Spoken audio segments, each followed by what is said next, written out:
Live from Denver, Colorado, on the campus of Regis University, the Larks are on the road in Colorado for their first of 3 games on the season as they take on the Colorado Roughriders. As we welcome you.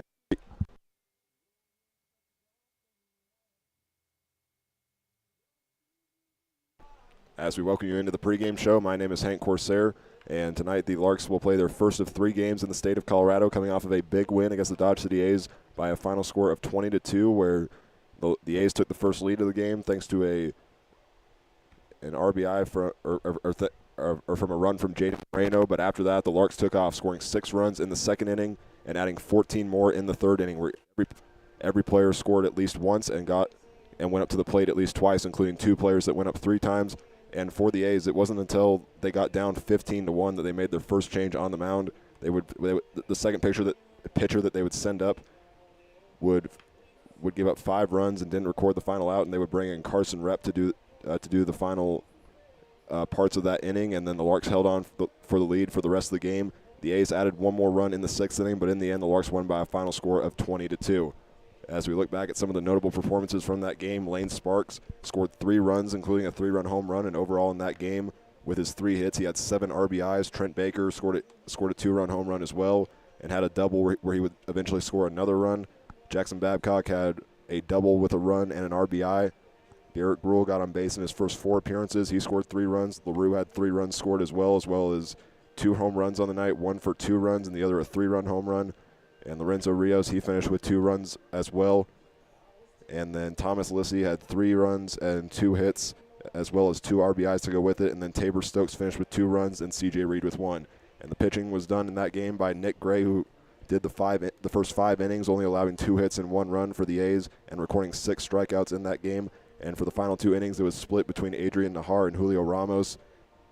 Nahar had 1 strikeout. Julio Ramos didn't allow any hits or any runs and had 3 strikeouts of his own. So the Larks got their 15th win of the season, and tonight they take on the Colorado Roughriders once again, who entered tonight's game with a record of 7-10, only winning 2 of their last 6. But tonight, this is the second of a 4-game homestand for them. They got a walk-off win last night against the Rockies scout team by a final score of 5-4 in 7 innings. And this is a chance for them to build back in their season before they go on the road once again. Their next road game will be at Larks Park on July 10th through the 13th. And for the Larks, they have an interesting road ahead. They start tonight in Colorado against the Roughriders. Then tomorrow night they play the Game Day Angels. And then again on Saturday night they'll play the Angels once again. And then they'll face 2 teams from their former conference, the Jayhawk League. They will play the Newton Rebels at Larks Park on July 7th. And then the next day they will go down to Augusta, Kansas to take on the Kansas Cannons. So we are about 11 minutes away from first pitch, and we will have it for you when we come back.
We welcome you into our coverage of today's game as the Larks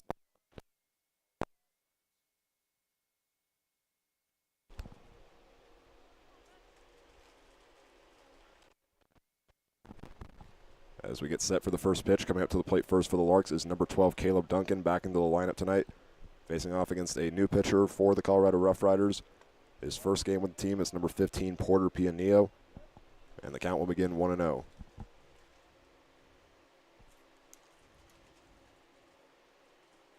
First pitch tonight comes at 3:59 p.m. Duncan working ahead at 2-0. It is 92 degrees at first pitch. 12 mile per hour winds coming out of the southeast. And there's the first strike to Duncan, and the count now 2-1.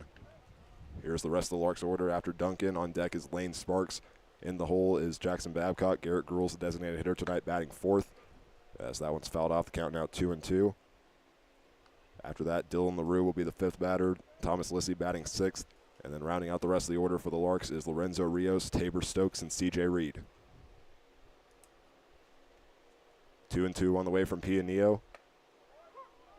And they're going to say that one found the zone for strike number 3.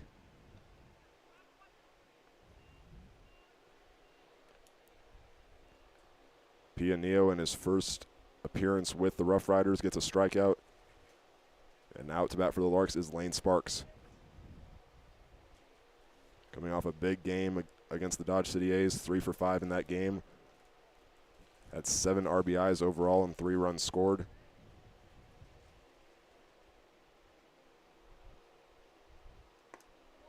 First pitch finds the zone, making the count 0-1. Sparks, with the performance that he had, is now tied as the Larks leader in hits with 23 with Tabor Stokes. And he now works against a 1-1 count as that one misses up high.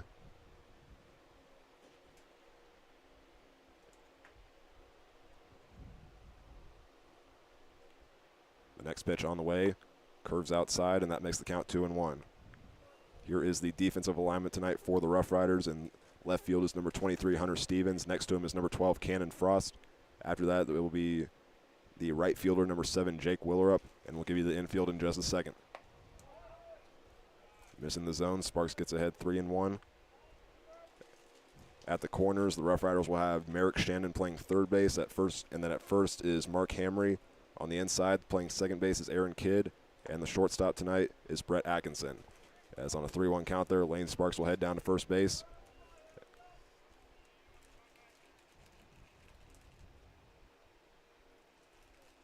And with a runner on, that brings up Jackson Babcock.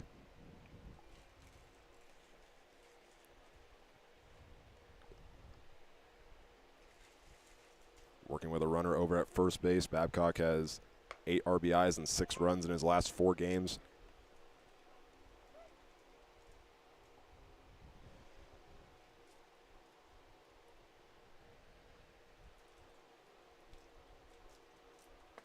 Half-hearted swing at that pitch. It goes inside.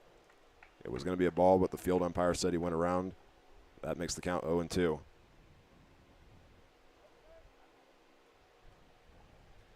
Babcock was 1 for 4 against the Dodge City A's, had an RBI double and a run scored. He will take a swing at this next pitch, and it goes out of play.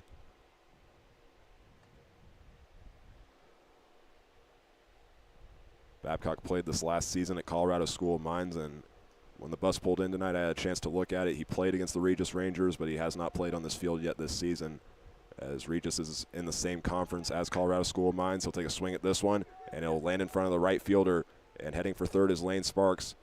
Runners will occupy the corners for the Larks after the single from Jackson Babcock. His 21st hit of the season, and now up is Garrett Gruhl.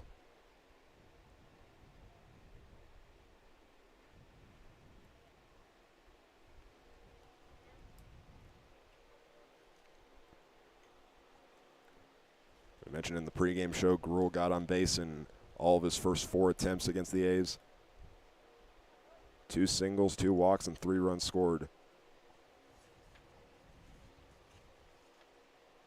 As the first pitch is on the way, it finds the zone for strike 1.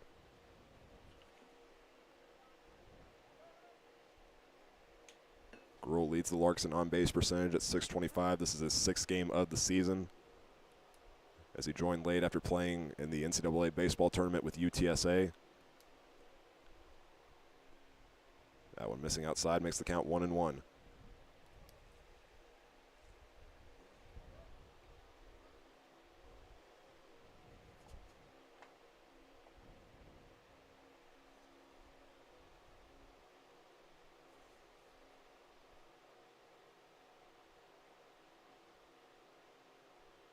Catcher Matt Gahan wants it down the middle.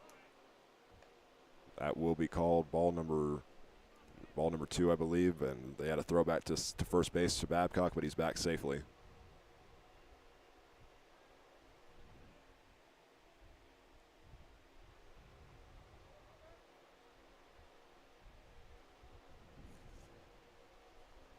The 1-2 count on the way is popped up.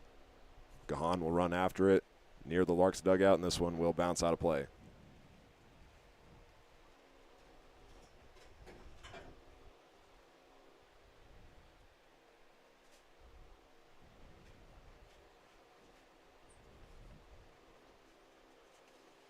So Garrett Gruhl trying to show some fight right here. He's hitting four of the 5 games he's appeared in.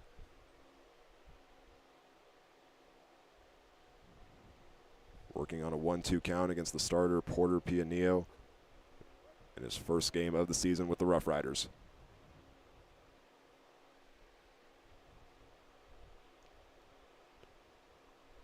Gruhl takes a swing at this one. It goes back into right field. Running back for it is Willerup.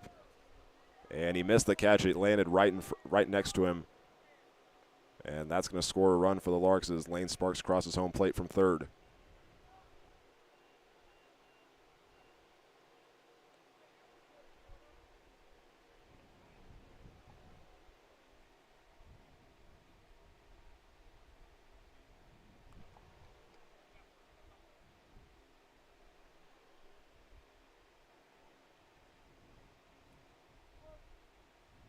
The Larks score the first run of the game off of an E9 as Dylan LaRue comes up to the plate. He gets down 0-1. He was player of the game against Dodge City. Had 3 hits, 2 of which were home runs, giving him 5 RBIs in that game as he works with a runner in scoring position. That's Jackson Babcock over at second. It goes out of play. Countdown now 0-2. On deck is Thomas Lissy for the Larks. Lorenzo Rios is in the hole.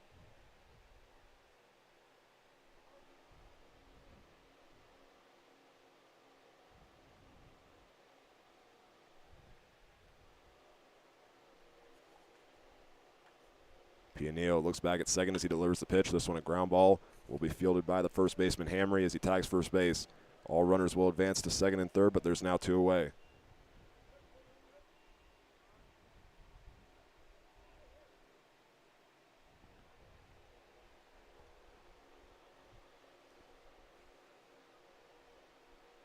So now Thomas Lissy is going to be the next batter up for the Larks. The third baseman from Harlingen, Texas. Went 2 for 4 in the Larks' last game.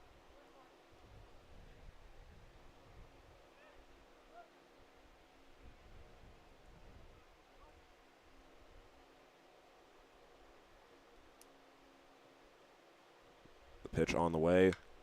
This one he'll take a swing at. It's going to be popped up into foul territory on the third base side. Trying to track it down is Shannon. And he makes the catch for out number 3. The Larks score Lane Sparks from an RBI by Garrett Gruhl, and they leave 2 runners stranded. We'll be back in just a moment.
To the mound first for the Larks to make the second start of his career is Trent Baker. He made his first start in game number 2 of the doubleheader against Liberal back on June 25th.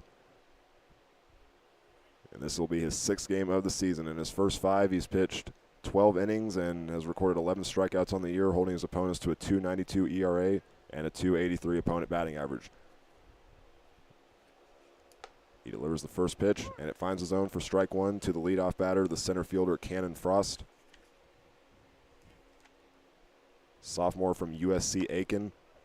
And this one will bounce in front of Baker. He'll pick it up, throw it down to first base, and he gets it to Jackson Babcock in time for out number 1. Both Baker and Rios had to wait for it to come down. They picked it up and got it there in time, as the next batter up is the shortstop, Brett Atkinson.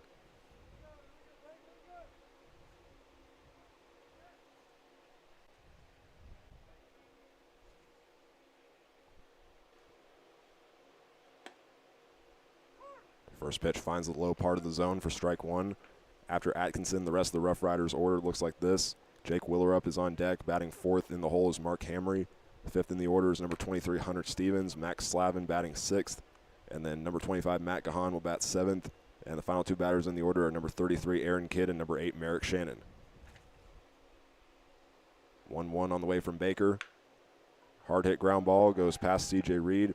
And it's a single for Atkinson as he gets his 17th hit of the season.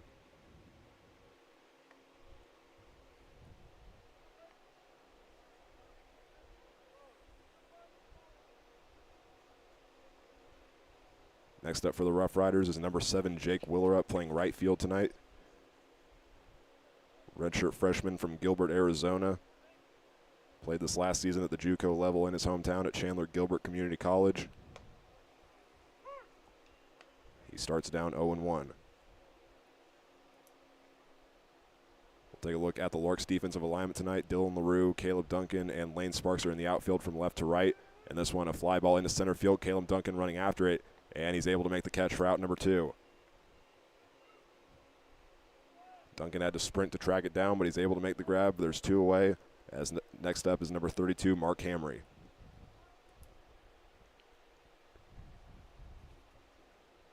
The Larks will go with about their same infield from their last game. Thomas Lissy is going to be at third base. Tabor Stokes at shortstop. C.J. Reed is batting second. The only change is the first baseman tonight is number 5, Jackson Babcock, in place of Garrett Gruhl, who's the designated hitter tonight. And the catcher is number 21, Lorenzo Rios. Fouled back into the netting. Shakes the camera just a little bit. The count is 0-1.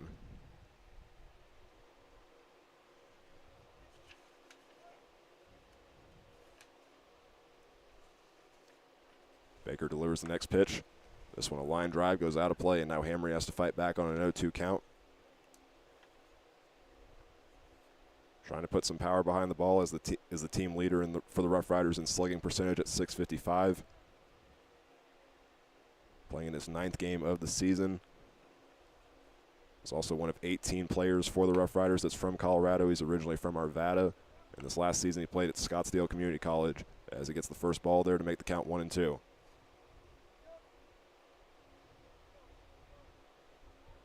Taking a short lead off first base is Brett Atkinson. Baker kicks and deals. This one hit Hamry on the leg as he took a swing at it, so it's a foul ball, keeping the count at 1-2.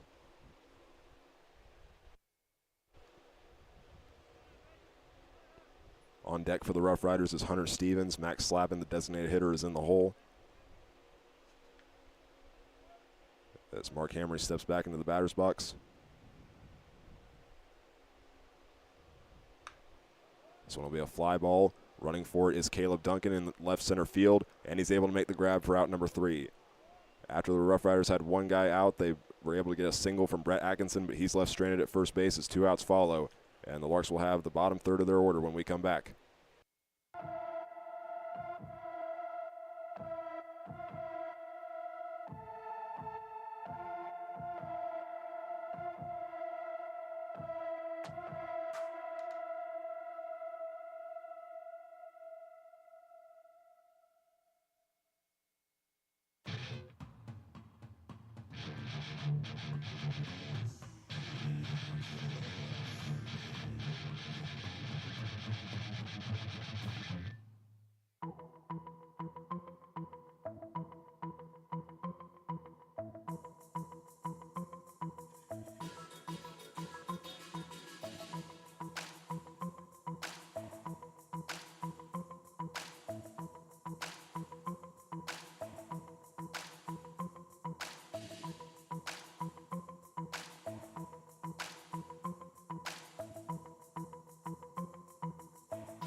7-8-9 is up next for the Hayes Larks as they send up to the plate the catcher Lorenzo Rios.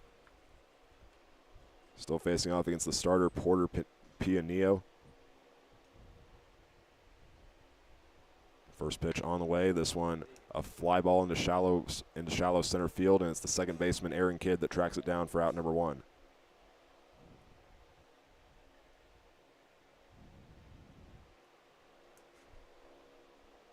Roughriders trying to hold the Larks right here. The Larks scored 1 run on 1 hit and 1 error in the first inning and left 2 runners stranded.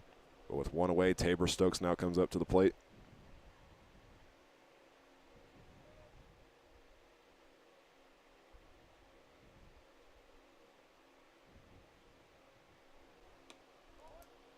First pitch low and outside for ball number 1. Stokes was walked twice in the game against Dodge City, and on each trip around the base path, he scored a run. He'll take a swing at the next pitch. He's now going to work against a 1-1 count.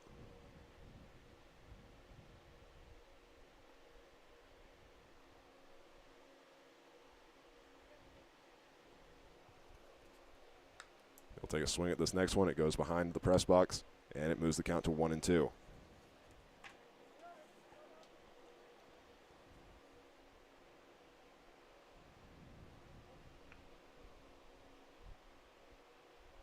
Sophomore from Hutchinson Community College trying to fight back. He swings and misses, and that's out number 2.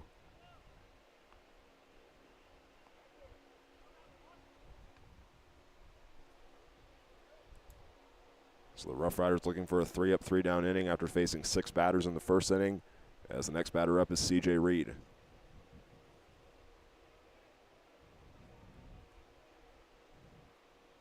He's been a key in the last few games for the Larks getting on base. He has a .457 on-base percentage coming into tonight's game as this one goes out of play near the batting cages, starting the count off 0-1. C.J. Reed, originally from Colorado Springs, is listed as one of the top catchers in the class of 2023 by Colorado Prep Report. He takes a swing, and this one a line drive will land in front of the right fielder Jake Willerup, and it goes past him. Reed will make his way to second base. And now he's going to try to make his way to third. Willerup throws it in, and Reed will get there safely, didn't have to slide.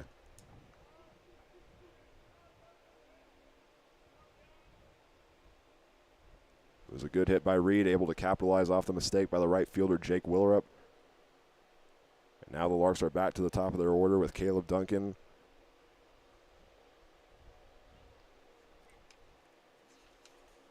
The sophomore from Wichita State, back in the lineup tonight.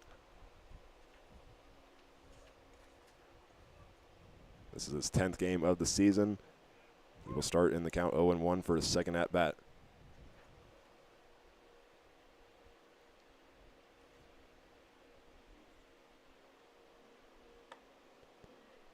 That one misses up high for ball number 1. Duncan going to try to bring home C.J. Reed from third. He has 11 RBIs in just 9 games this season, including 5 games with at least 2. This one, a ground ball goes into foul territory. It took a bounce and actually went over the fence, so the count now 1-2.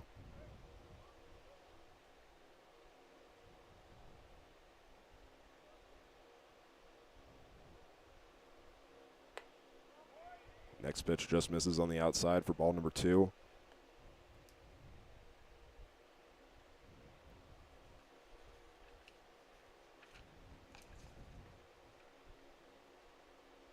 The catcher wants it on the outside. It goes there, and it misses the zone to make the count full.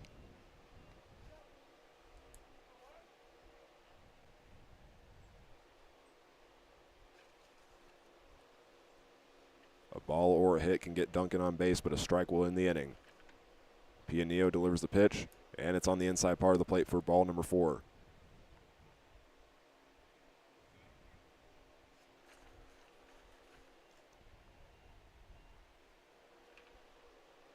Duncan has now gotten on base in every game this season that he's appeared in the lineup.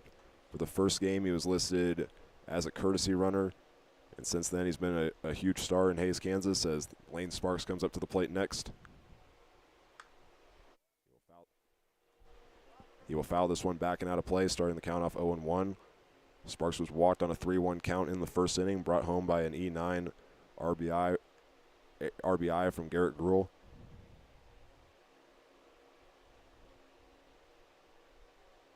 Jackson Babcock, who had the first hit of the game, is on deck, and Garrett Gruhl's in the hole. Count now 1-1 to Sparks as that one misses outside.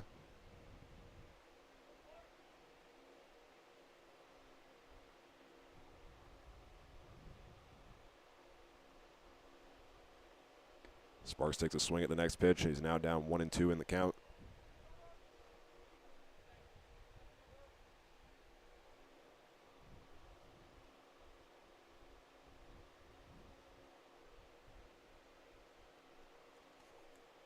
Porter Pianillo looking for his third strikeout in his first game of the season.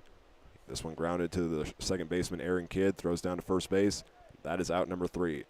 The Larks get runners at the corners, but they are left stranded as we go now to the bottom of the second inning. As the Roughriders will bring Hunter Stevens up to the plate next.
Hunter Stevens will lead off the inning for the Colorado Roughriders as Trent Baker goes back to the mound in his second start of the season. First pitch takes a bounce in the dirt for ball number 1. Stevens playing in left field tonight. Redshirt sophomore, originally from Chambersburg, Pennsylvania. Played for the Millersville Marauders at the Division II level. That next pitch finds the zone, and now it's 1-1.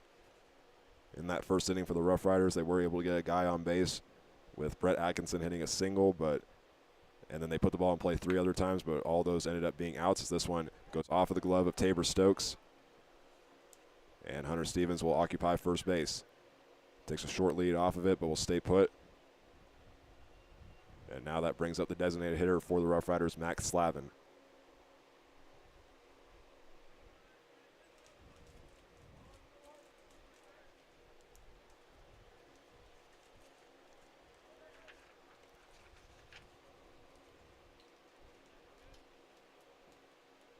Slavin entering this game with a .268 average on the season.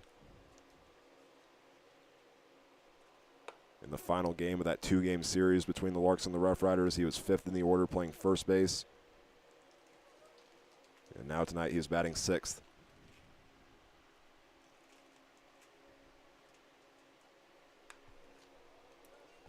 Next one fouled out of play. The count now 1-1.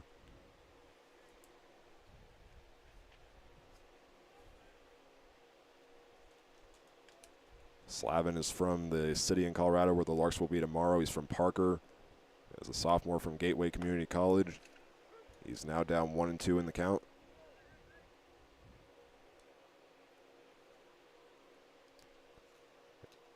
And this is the field that he will be playing next season. We mentioned that there are 4 players for the Roughriders that play for Regis. They also have 1 transfer, and that is Max Slavin.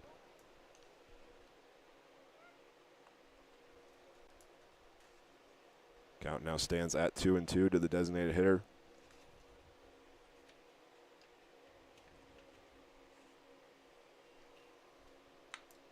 This one will be a line drive going into the left center gap. It'll land And Dylan LaRue will pick it up. He'll throw it in to Thomas Lissy. A tag might be there in play, and they got him. Hunter Stevens was at first base, tried making his way to third, and a huge throw by Dylan LaRue leads to the first out.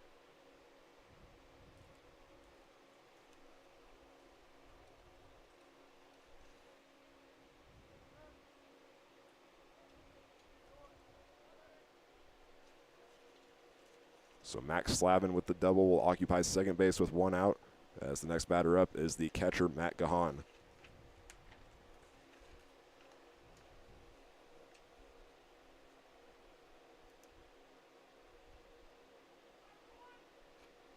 Baker delivers the first pitch, goes right down the middle for strike number one.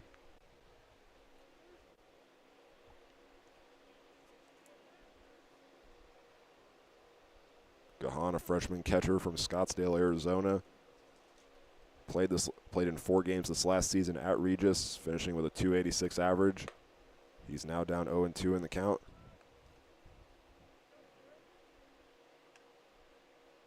So far this season, this is his 17th game on the year.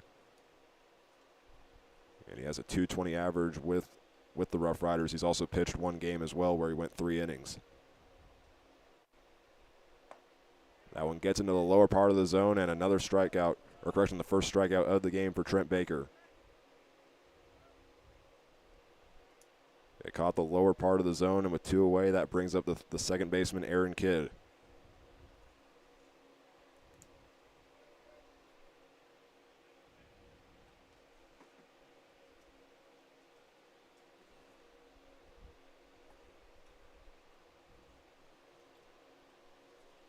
Another Rough Rider in the lineup from Parker, Colorado. He fouls the first one back.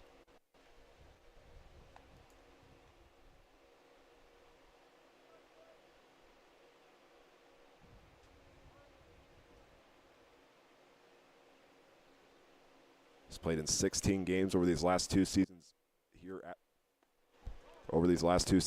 at Regis. He will now work against a 1-1 count on Trent Baker with 2 away.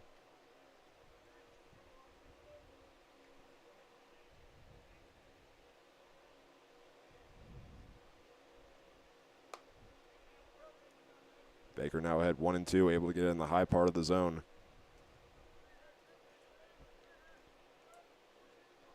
He's already gotten 1 strikeout with the previous batter. He now has 12 on the season. Delivers the pitch, and it's a swing and a miss on the outside part of the plate. The Rough Riders were able to get 2 guys on base. 1 is left stranded. And now we go to the top of the 3rd inning as the Larks will bring up Jackson Babcock, Garrett Gruhl, and Dylan LaRue when we come back.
In the bottom of the 2nd inning, the Rough Riders had 1 hit. The Larks committed 1 error, and they leave 1 guy on base with the score at 1-0. as Jackson Babcock comes up to the plate next for the Larks. Had the first hit of the game on an 0-2 count and made it all the way to third base. His first one popped out of play on right behind the Roughriders dugout. The count will start off 0-1.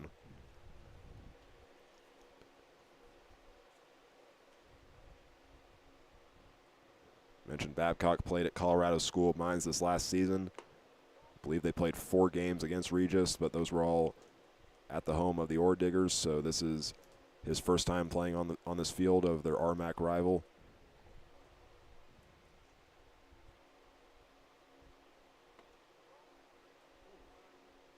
That one misses the zone. Count now stands 2-1.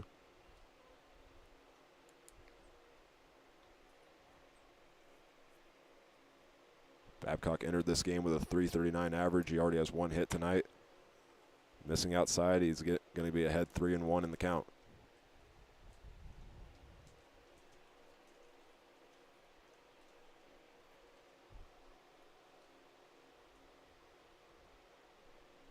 Next pitch on the way. Misses, and that is ball number 4.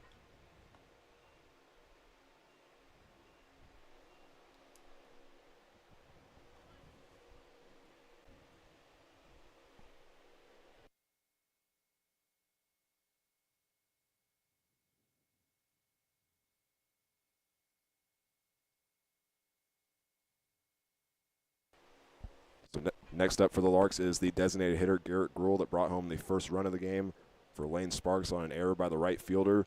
And I'm just now realizing we have a new pitcher into the game for the Roughriders.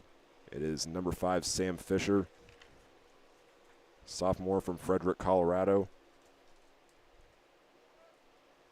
We'll work on a 1-0 count against Garrett Gruhl. So only 2 innings of work tonight for the starter in his first appearance of the season, Porter Pianillo. Popped out of play. The count now stands 1-1 to Gruhl. Fisher has primarily been used as a starter. This is his first appearance that he hasn't made a start. This is his 8th game of the season. Team leader in strikeouts with 26.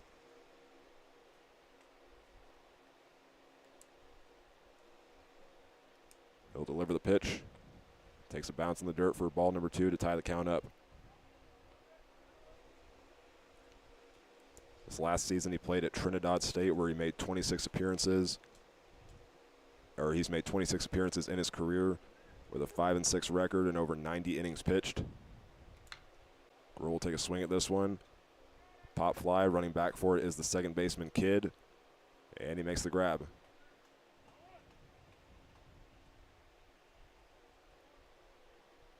That is out number 1 here in the top of the 3rd inning, and now up for the Larks is Dylan LaRue.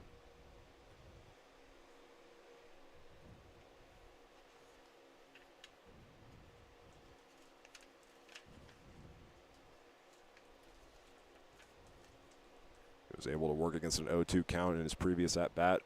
Put the ball in play on the first base side. We'll see what he does right here. As they get a throw back to Babcock over at first base, he's back safely.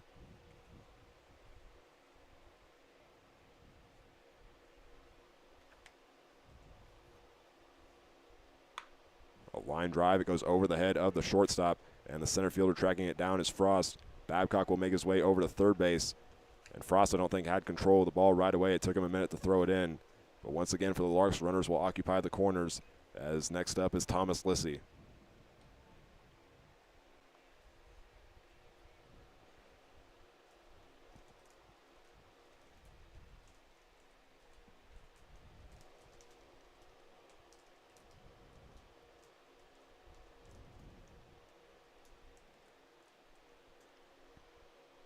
Sam Fisher looks back at first base, delivers the pitch.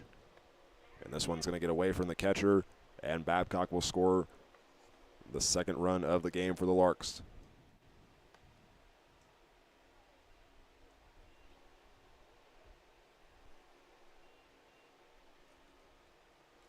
That'll move Dylan LaRue over to second base. The count now 1-0 to Thomas Lissy.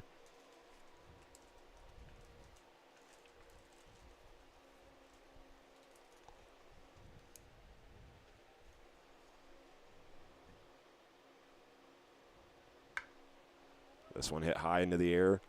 Running after it is the center fielder Frost. The right fielder, Stevens, is there as well. He's the one that makes the catch, throws it in, and there's 2 away.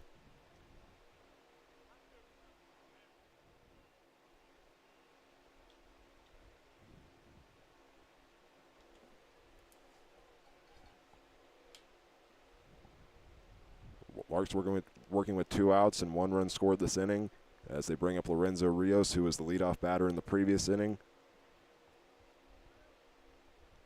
He got on base 2 times in the last game against Dodge City.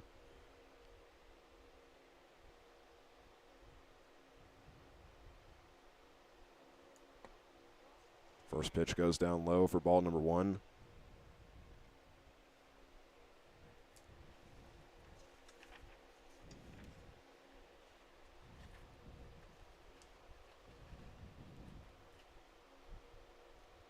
Fisher gets set, looks back at second base.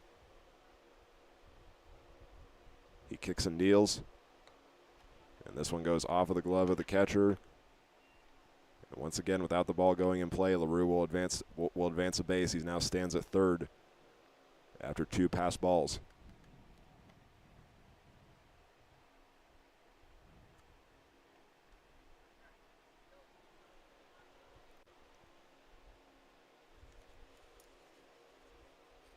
Count now 2-0 to Lorenzo Rios, the catcher from Rice, who was originally from Yorkville, Illinois. And this one rolls away from the catcher once again. Rios signaled for LaRue to come home, but he's going to stay put at third base, listening to his coach, Andy Luton.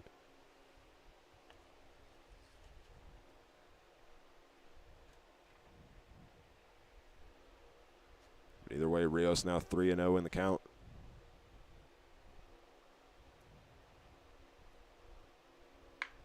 He'll hit a hard ground ball, goes past the first baseman. He brings home a run.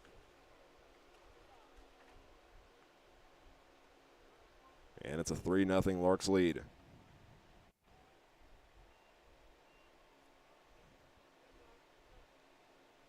And Rios was a catcher in the last game. For both times he got on base, he was used as a courtesy runner. And we're going to see it happen once again. They're going to bring in his college teammate, Paul Smith,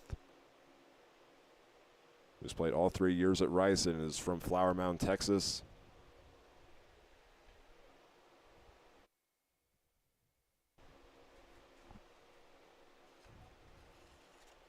Tabor Stokes now to the plate for the Larks.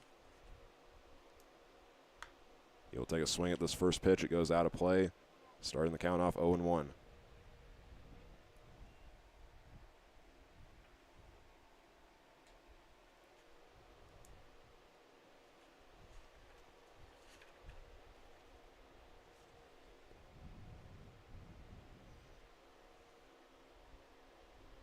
Fisher delivers the next one. It goes down the middle, and now Stokes will work against an 0-2 count.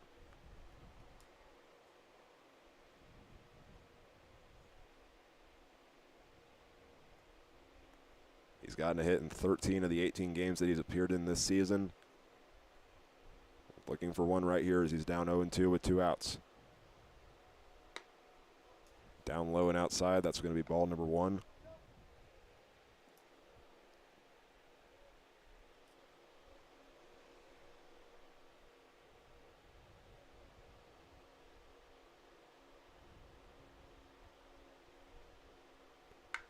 Stokes a hard hit ball deep into left field. Running back for it is Stevens. And he will make the grab for out number 3. Larks had 2 hits that inning. They bring home 2 runs. And going into the bottom of the 3rd inning, where the Roughriders will lead off with the final batter in their order, Merrick Shannon, the Larks hold the 3-run advantage.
Trent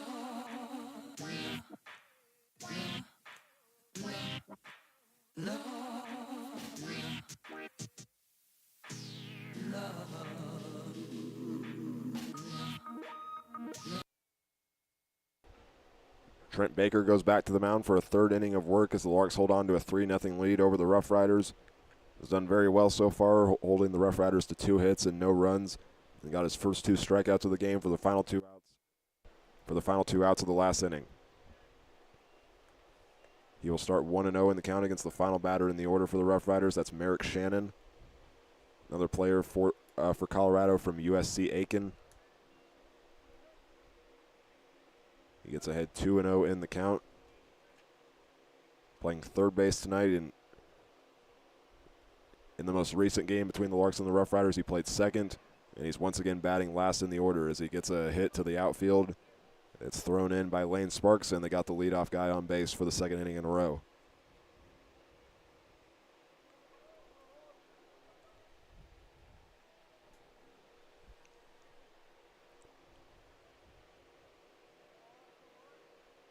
So the Roughriders go back to the top of their order with the center fielder Cannon Frost, who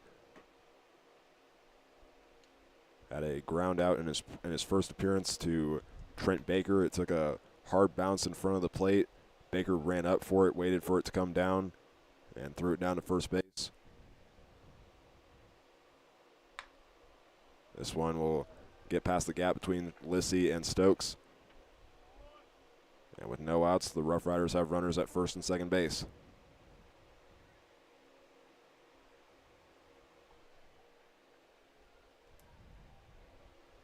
That now brings up number 13, Brett Atkinson.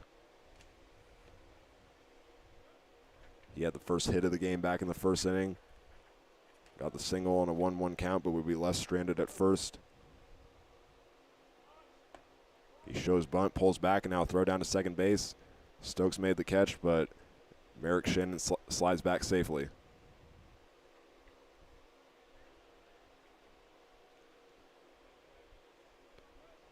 I believe the home plate umpire called that one a strike, so it's 0-1 to Atkinson.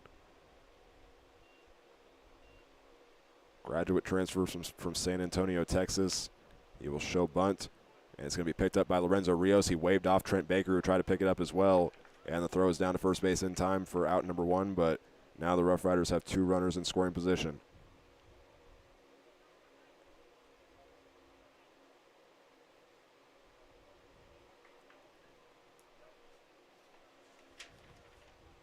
That brings up Jake Willerup.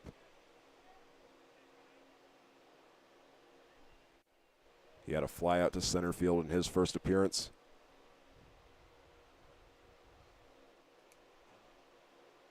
First pitch from Baker.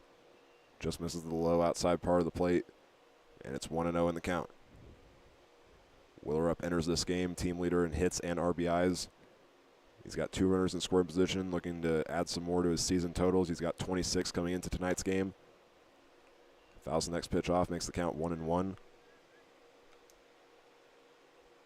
There's a redshirt freshman this last season at the JUCO level, playing 5 games at Chandler Gilbert Community College. And in 2023, he earned multiple honors as for the All-ACC AC team.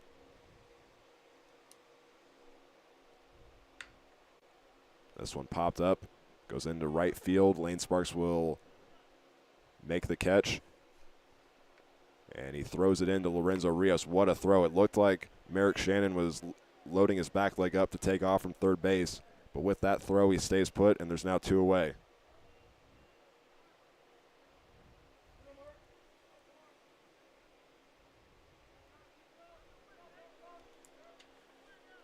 That now brings up the first baseman, Mark Hamry.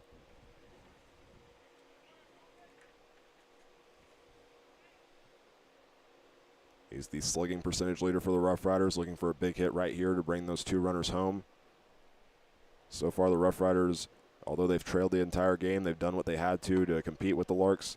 I mentioned before that they have not lost a game this season when they hold their opponents to 5 runs or less. They're 5-0 on the year when they do that. Last night was an example as they beat the Rockies scout team 5-4. But if they give up more than 5 runs, they're 2-10 on the season. This one fouled back into the netting. Shakes the camera a little bit. I'll run down to the field and fix that in between innings.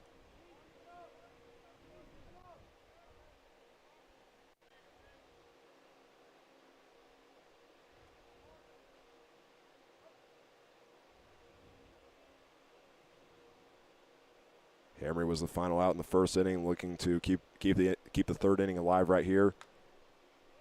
Fouls the next pitch back out of play. And just like the first inning when he was faced with 2 strikes, he fouls off and keeps his at-bat alive.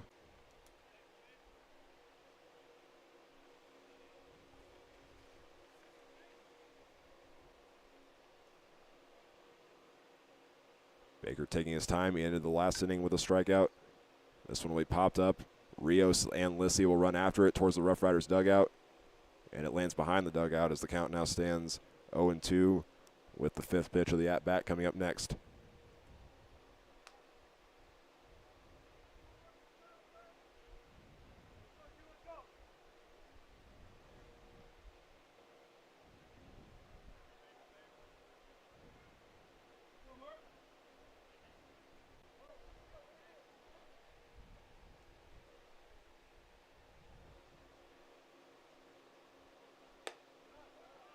Just missing the top part of the zone. That's going to be ball number 1 to Hamry. Works with a 1-2 count just like in his first at-bat.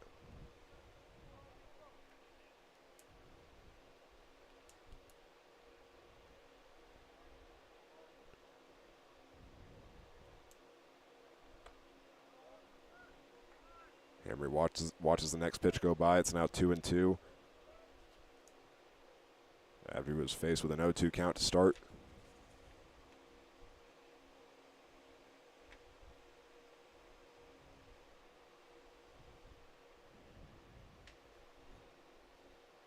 Baker delivers the pitch. It goes inside. Hamry had to duck out of the way a little bit, and he's fought all the way back up to a full count.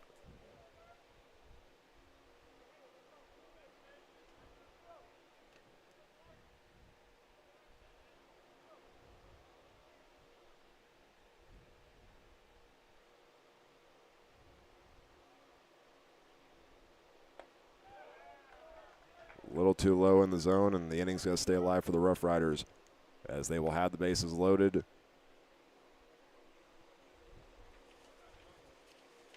Mark Hamry walks for the 5th time this season. Was down 0-2 to start, but on an 8-pitch at bat, he's able to walk. And now up to the plate is the left fielder, Hunter Stevens.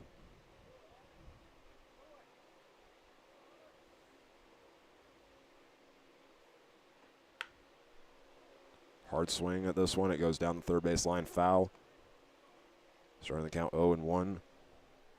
Stevens has gotten on base once already, reaching on an error as the leadoff batter in the 2nd inning. And then he was able to advance bases after a double from the guy who's on deck, Max Slavin. But a big throw was able, with a big throw by the Larks, he was out at third base.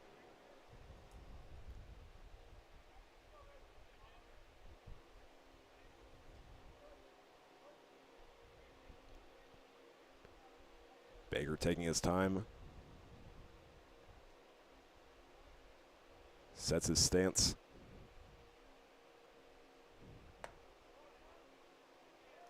And that one missed the zone for ball number 1.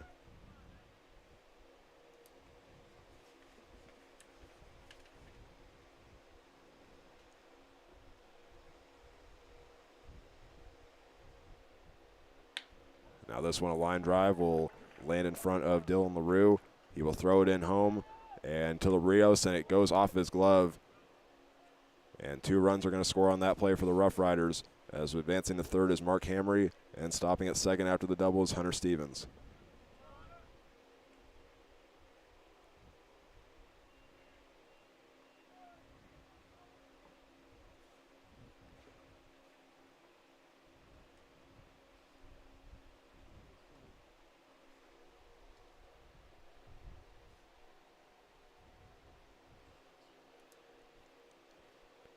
Designated hitter Max Slavin is up next to the plate after the Roughriders got their first 2 runs of the game.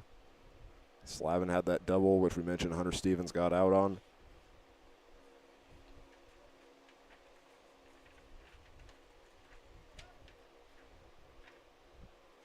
Slavin from Parker, Colorado, played at Gateway Community College this last season. Starts ahead 1-0 in the count. Played in 32 games this season at the JUCO level. Recorded 29 hits and a .248 average. Also had 23 RBIs. Swing and a miss, and now this one will roll behind Rios. He will retrieve it, throw it up to Baker, and the tag is not in time.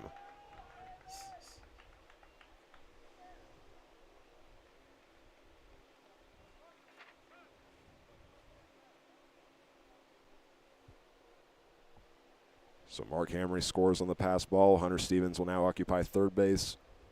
And the count is 1-1 to Slavin.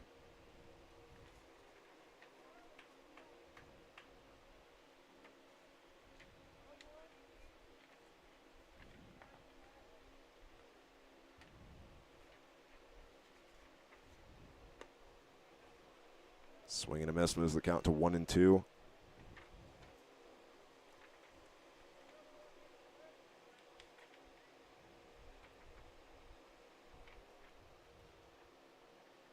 So Trent Baker looking for his third strikeout as he delivers the pitch, and he gets it right there. There is out number 3. But the Roughriders able to tie things up in that inning, scoring Cannon Frost, Mark Hamry, and Merrick Shannon. But we'll see what the Larks can try and fight back right here as they'll bring up C.J. Reed, Caleb Duncan, and Lane Sparks when we come back.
Making his first relief appearance of the season, Sam Fisher goes back to the mound for a second inning of work.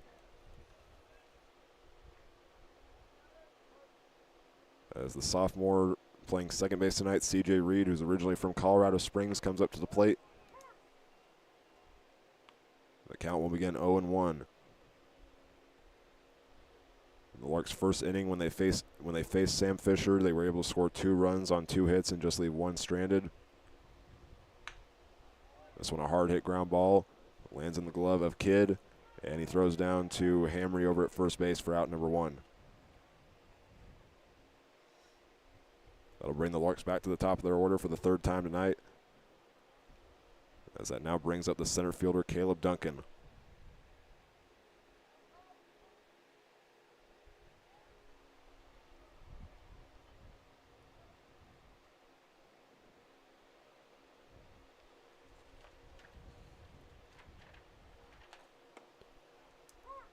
First pitch finds the zone for strike number 1.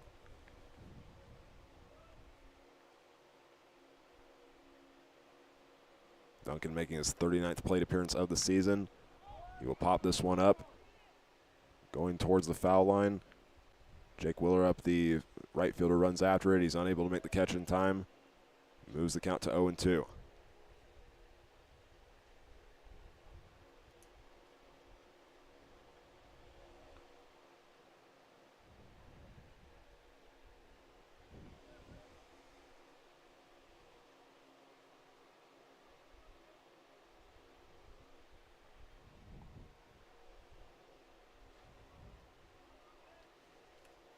Fisher looking for his first strikeout of the night. Duncan ducks out of the way a little bit. And it makes the count 1-2. Duncan was walked on a full count in his previous appearance, looking for a hit right here. He swings and misses, and there's now 2 away.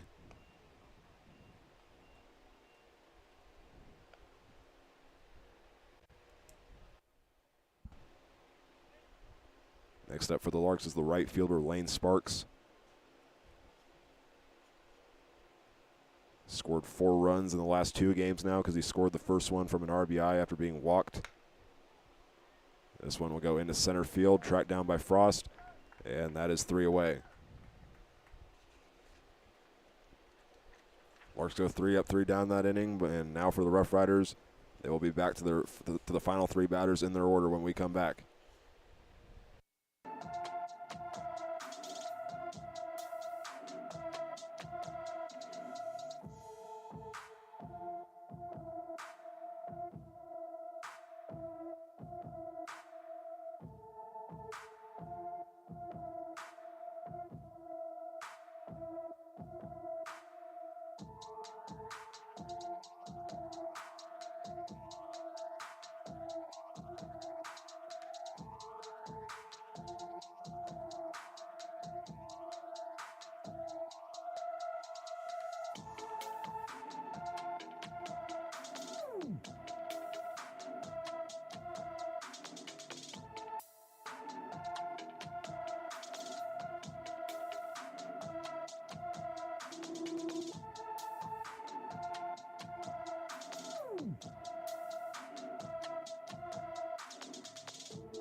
Trent Baker back to the mound for a 4th inning of work as he'll face off against 7, 8, 9 in the order for the Roughriders, with the catcher Matt Gahan coming up to the plate.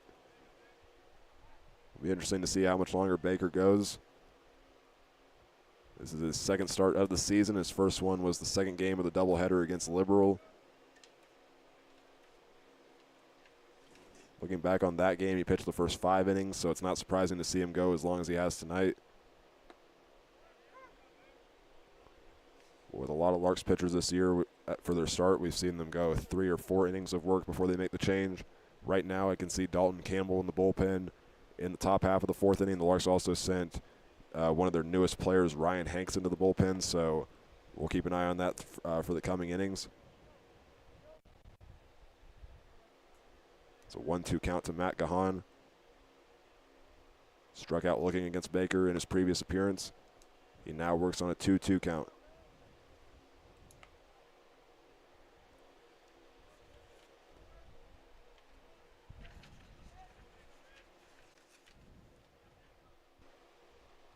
Baker delivers. It's a swing and a miss for out number 1. 4th strikeout of the game for Baker and 15th of the season.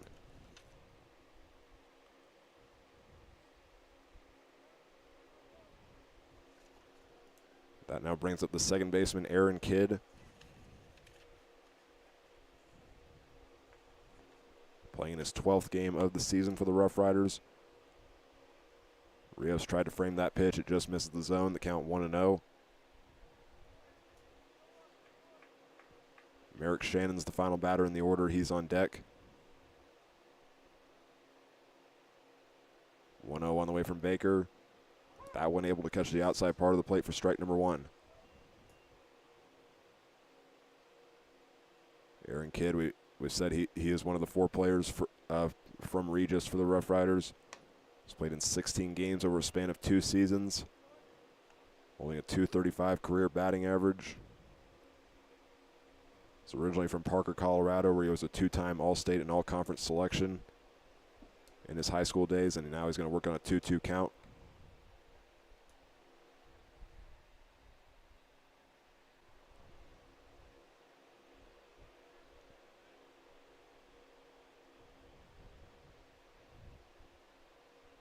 That's a swing and a miss, and Baker gets back-to-back strikeouts.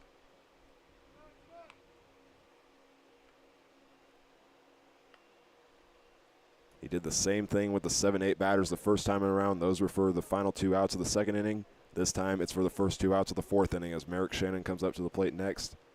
He has a single in tonight's game, and he was the first run of the game for the Roughriders. Just missing the outside part of the zone. The count stands 1-0.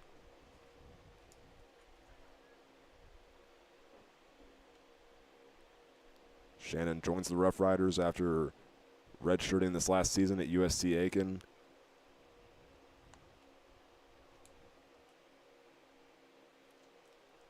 He's originally from Erie, Colorado. He had a solid high school career, recorded a .375 average in his junior year.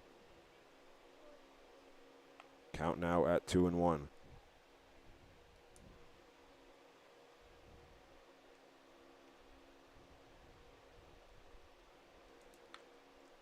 Ground ball goes to the Larks dugout. And the count now stands at 2-2 for the third batter in a row.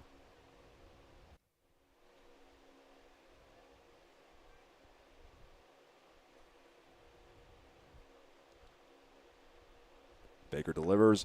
Swing and a miss. 3 straight forwards-facing Ks to retire the side. 6 strikeouts on the game for Trent Baker. And now we'll go to the top of the 5th inning as Jackson Babcock will lead off things next for the Larks when we come back.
Trent Baker got 3 strikeouts, all of them on 2-2 counts, and all of them swinging to retire the side for the Roughriders in the bottom of the 4th inning. Now in the top of the 5th, Jackson Babcock will lead things off against the relief pitcher Sam Fisher. In for his 3rd inning of tonight's game, after he came in at relief for number 15 Porter Pianillo, who made his first appearance of the season. That foul ball makes the count now 1-1 to Babcock, who has gotten on base in his first 2 appearances. One was a single where he got all the way to third. The other one was a walk on a 3-1 count where he scored. He takes a swing at this one, going into right field. It will stay fair and rolls into foul territory. Babcock running to second base. He is in safely.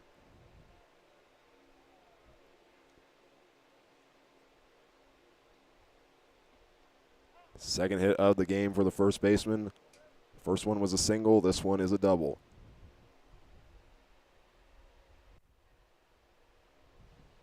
Next up for the Larks is Garrett Gruhl.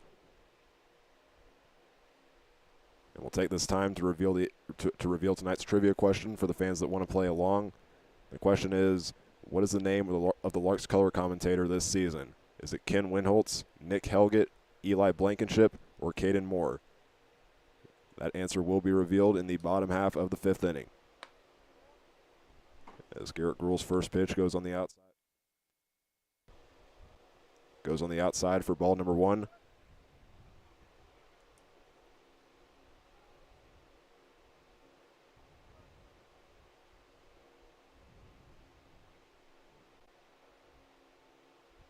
Fisher watches Babcock at second base, takes a big lead. This one popped up, going into foul territory, and it lands next to the Larks dugout to make the count 1-1. We're seeing Babcock take a big lead over at second base. I don't believe we've seen him made a steal attempt yet this season. So it'll be interesting to see if he tries to do it right here.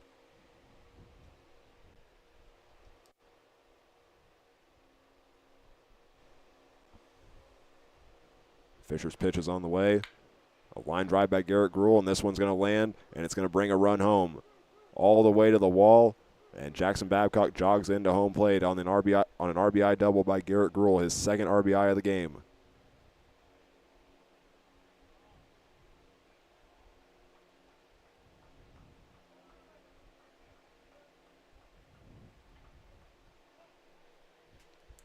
The Larks get their lead back as Dylan LaRue comes up to the plate next. The star of the last game against Dodge City, who had the 2-run home run, the 3-run home run for 5 RBIs in that game, going 3 for 5 overall. In this game, he's 1 for 2 with a single and a run. Has an opportunity to add some more RBIs to his season total with Garrett Gruhl over at second base. First pitch bounces in the dirt for ball number 1.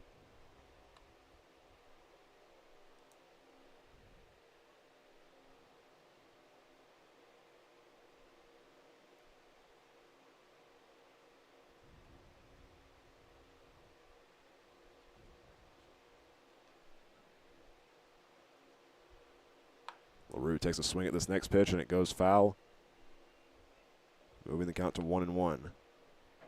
We are now an hour and 10 minutes into tonight's game as we're at the beginning of the top of the 5th. Much different than the last game for the Larks, where after 3 innings we were already an hour and 30 minutes in. But that's what happens when you score 14 runs in 1 inning.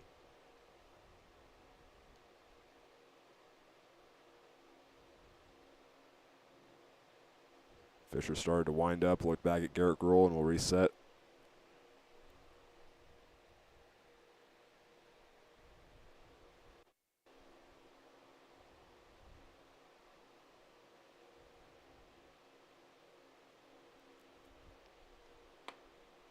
Missing on the inside part of the plate, it ties the count up 2-1.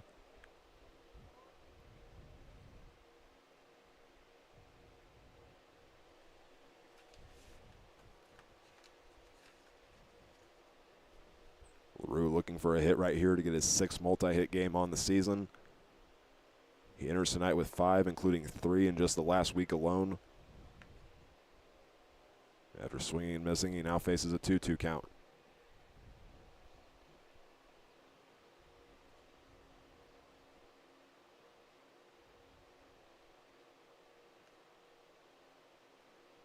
The 2-2 on the way from Fisher, and LaRue swings and misses, and there's out number 1.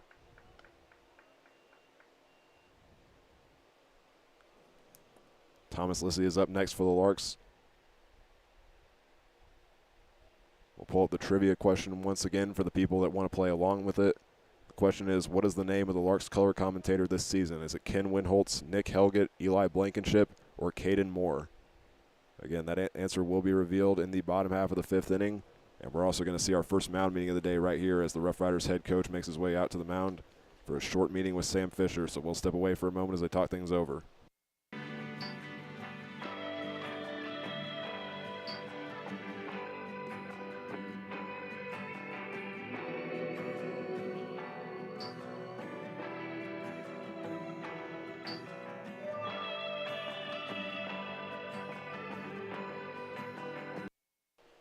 Matt Gahan goes back to his spot behind the plate as Thomas Lissy is up next for the Larks after the meeting between Sam Fisher and their head coach.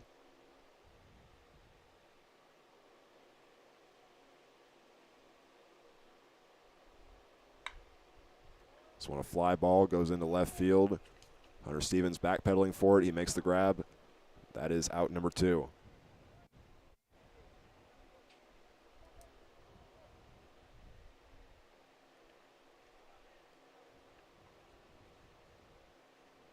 Lorenzo Rios is now up next for the Larks.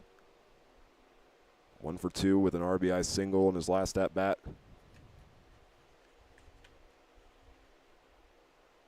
He enters this game with a .240 batting average and a .415 on-base percentage. Now has 13 hits on the year in his 17th game of the season.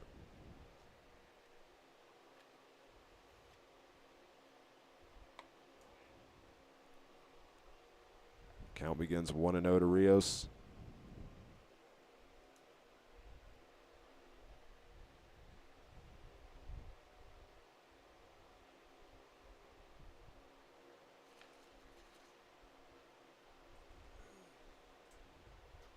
Catcher Gahan wants it down the middle. Rios takes a swing at it, and it bounces foul.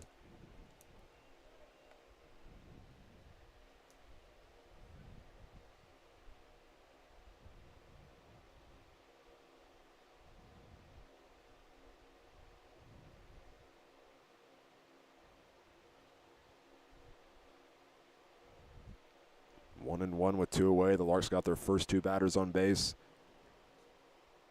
Roughriders have countered with the last 2 getting out. And now Rios working on a 1-2 count.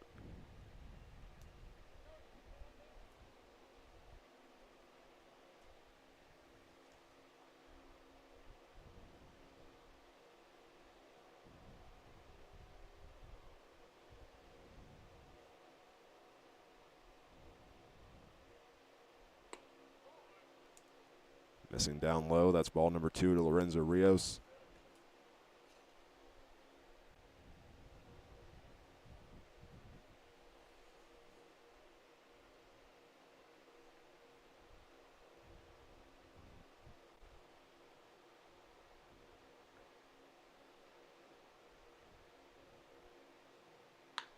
Rios takes another swing, and once again it goes down the first baseline foul.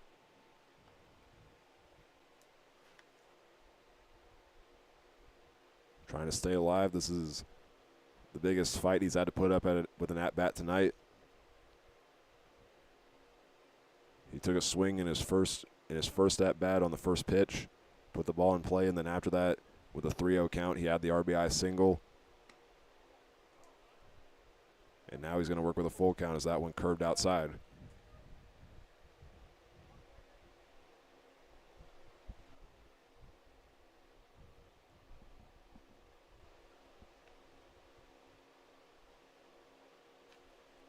Fisher looks at second, looks to win the battle. And Rios takes a hard swing at this one. Running back for it is Willerup. This one's going to roll towards the wall.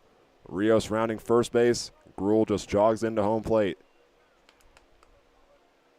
Rios has his second RBI of the game, his second hit, and his first double of the night.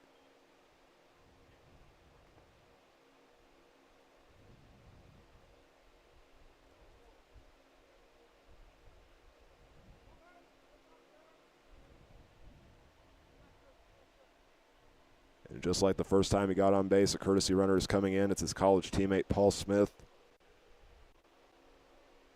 Both these guys played at Rice this last season. They were having some conversations on the bus ride on the way here about Rice, who had a pretty big day yesterday from what I learned from them. They were able to bring in a bunch of transfers from power conferences. One, I believe they said, was from Texas Tech, which is known for being one of the top teams in the Big 12. So Rice could be in for a big year next year. They're still one of the teams that are new to the American Athletic Conference. But anyway, the next batter up is Tabor Stokes. He fouled off the first pitch, the count 0-1. Now 0-2 as that one breaks into the zone.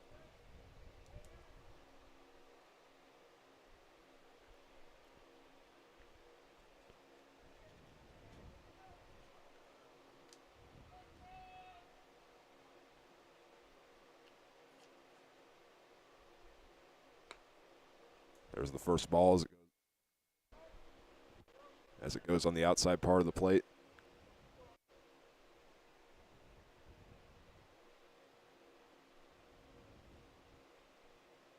Stokes has worked with a 1-2 count in all of his at-bats tonight. He's put the ball in play once. Pitch on the way.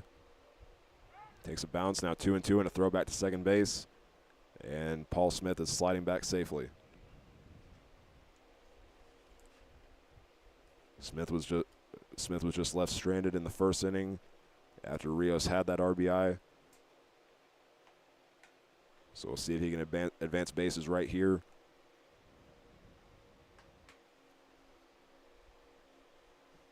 He's got 6 runs on the year, scoring them in his first 7 games, and now this one's going to roll past the first baseman. And Paul Smith will score from second. Another RBI for the Larks as they get their 6th run of the game. And Tabor Stokes now has 10 RBIs on the year.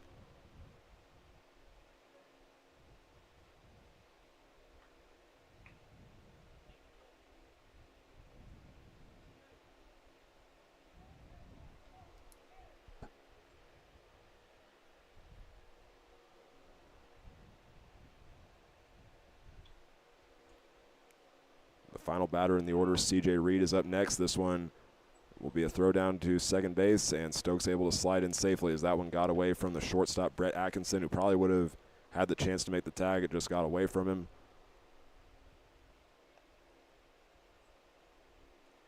And Tabor Stokes successfully steals second base as the count starts off 1-0 to C.J. Reed. Stokes entered this game with 5 steals in the last 3 games. He has 12 on the year, make it 13.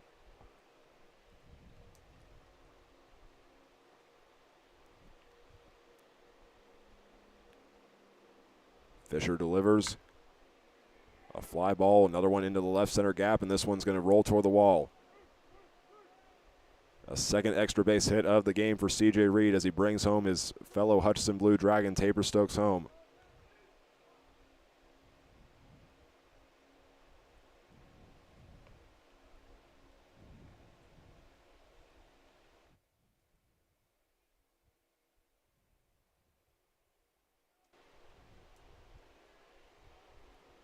Larks have scored 4 runs this inning.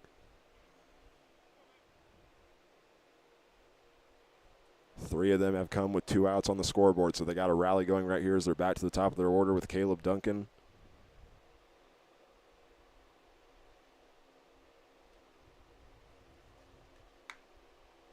This one goes back to left field. This time Stevens will track it down. There is out number 3. Larks put up 4 runs on 5 hits that inning and leave just 1 runner stranded. Now we go to the bottom of the 5th inning as the Roughriders will go back to the top of their order. And we'll be back in just a moment.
The Larks scored 4 runs on 5 hits, 4 of which were for extra base hits, and they only leave 1 runner stranded in the top of the 5th inning.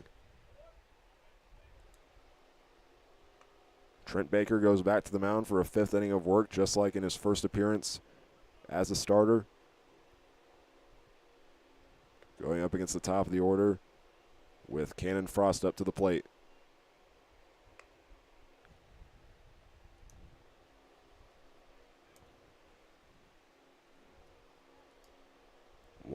is the count.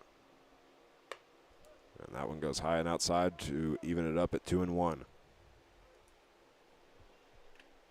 Again, the Larks do have somebody warming up in the bullpen. They started out with number 19, Ryan Hanks, but right now I think that in the bullpen is Dalton Campbell.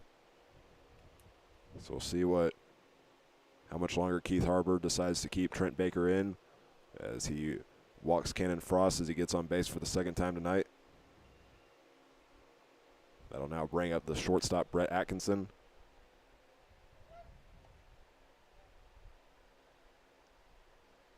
We'll also take this opportunity to reveal the answer to tonight's trivia question. The question was, what is the name of the Larks color commentator this season?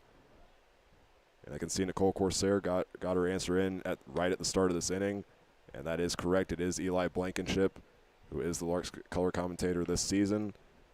The reason I decided to do that trivia question was for two reasons. One, when Nick Helgett did the play-by-play last year, he surprised me with that one. And also because I can tell fans that I've been asked by some where he's been. I can say that he will be back when the Larks return to Larks Park on July 7th to take on the Newton Rebels. So we'll be happy to have him back there. 0-2 now to Brett Atkinson. He is 1 for 2 with a single and also a bunt in his last at-bat where he got out. But he was able to advance both runners. He strikes out swinging right there. And now that brings up Jake Willerup.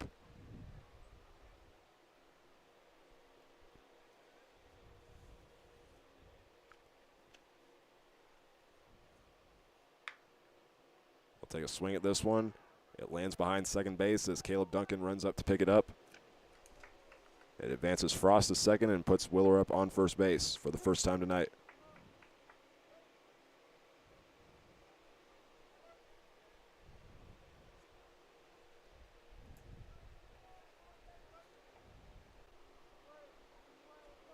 Mark Hamry is the next batter for the Roughriders. He has 1 run scored in tonight's game after being walked on an 8-pitch at-bat on a full count. That was one where he started down 0-2, had 2 foul balls, and was able to fight his way back. He'll foul this next one off, and the count now 0-1.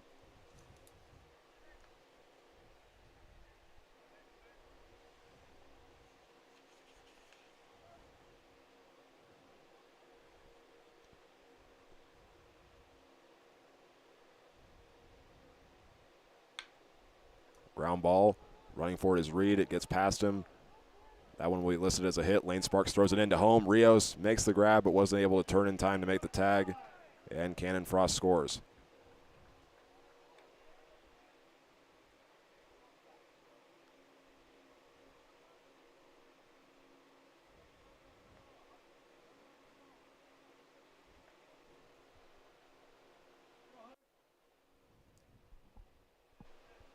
Again, another great throw there by Sparks. It just wasn't in time.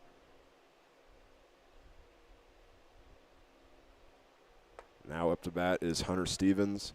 He starts 1-0 in the count against Baker.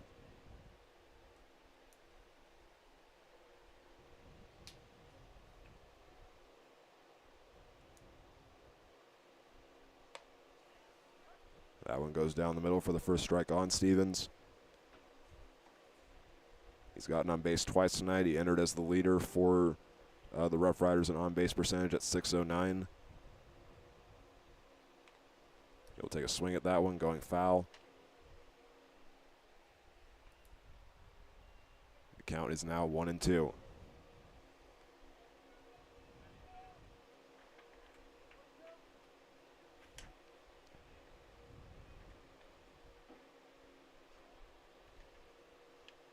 Stevens is also from the Division II level with Millersville. He swings and misses, and there is the strikeout.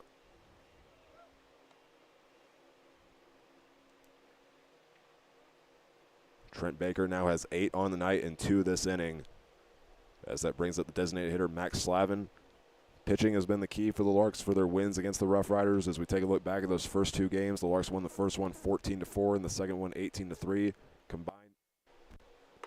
Combined in those 2 games, they had 27 strikeouts.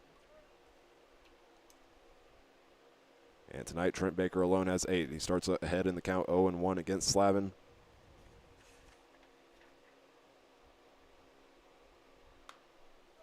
Next one will be fouled back, and now he has to work back on an 0-2 count.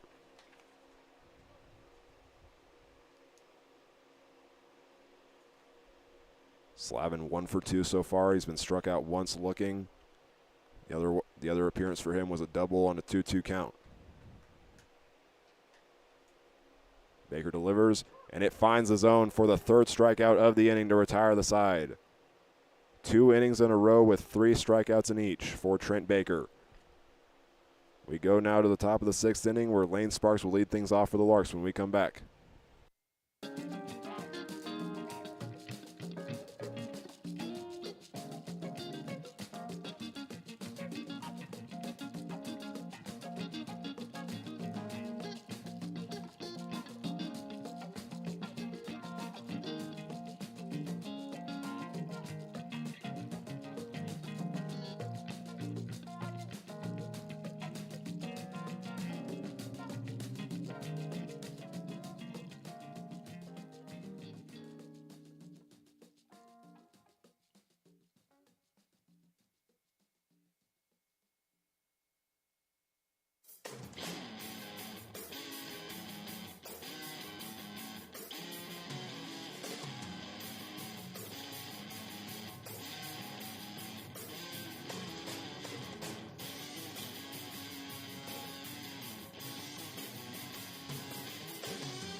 We welcome you back to Denver, Colorado on the campus of Regis University as we start the top of the 6th inning.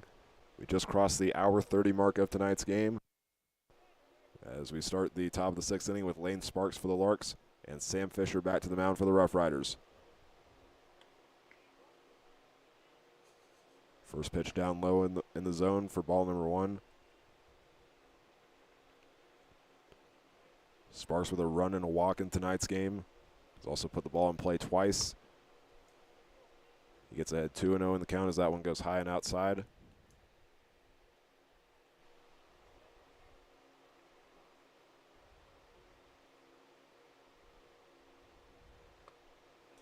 And there is the first strike. Jackson Babcock is on deck for the Larks. Garrett Gruhl is in the hole. It'll be interesting to see how much longer the Roughriders decide to keep Sam Fisher in the game. He came in at the start of the 3rd inning. This is his first appearance of the season as a relief pitcher. There is one guy warming up in the bullpen right now for the Roughriders. We'll take a look at who it is in just a second. But Sparks steps back into the plate. Fisher delivers the 2-2. Sparks takes a swing at it, and it goes back out of play.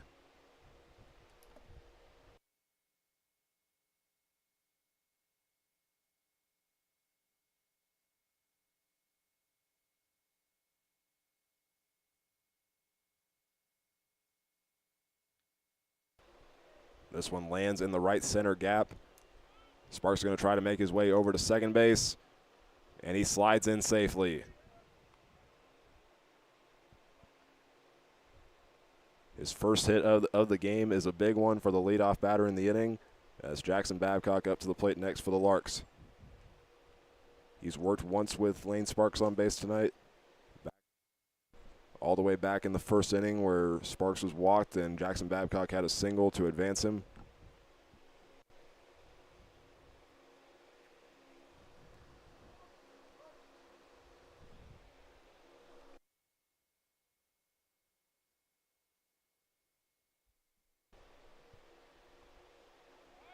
This one will roll away from the catcher, Gahan. And it gives time for Sparks to run over to third base.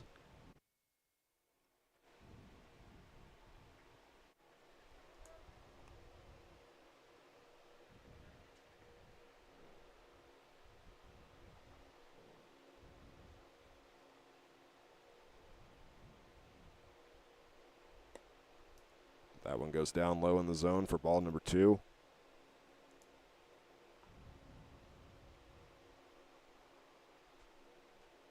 Babcock has 2 hits in tonight's game with a single and a double.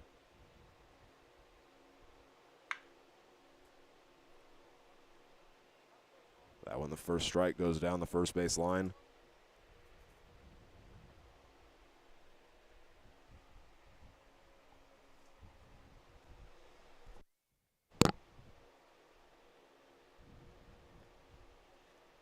Fisher comes set, pitch on the way. And that is going to be ball number 3 as it goes down low in the zone.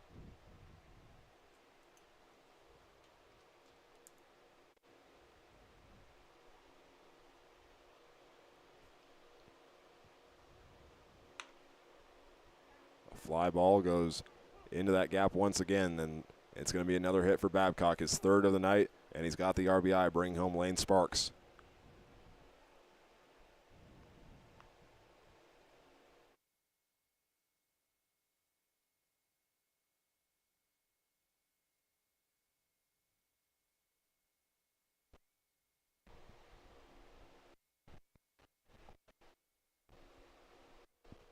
Garrett Gruel is next in line for the Larks.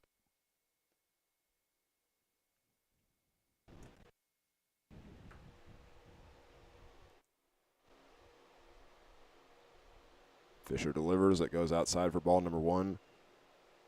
Continuing to see Babcock take big leads off of bases as Gahan thought about throwing down.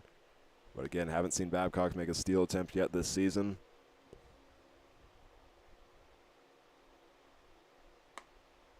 And now this time they will throw down to first base as it's ball number 2 to Gruel. And Babcock is back safely.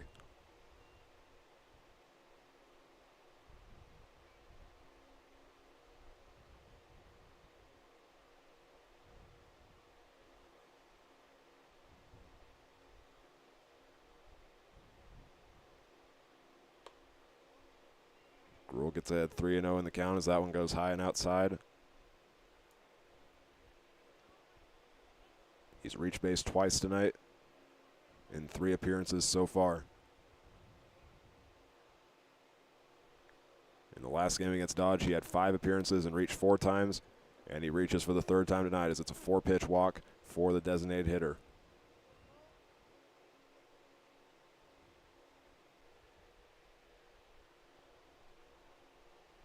We're now going to see a mound meeting here for the Roughriders. They did have somebody warming up in the bullpen, so we'll see if the day comes to an end for Sam Fisher, and it will. He'll make his way to the dugout, and we'll see who the new pitcher is when we come back.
Larks have gotten their first 3 batters on base to start.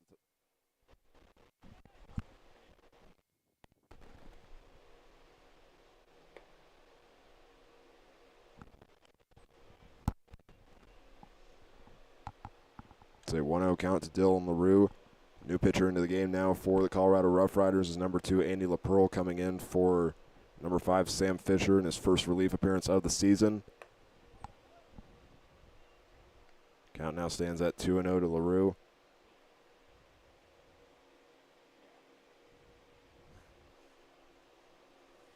For Andy LaPearl, this is going to be his 6th appearance of the season.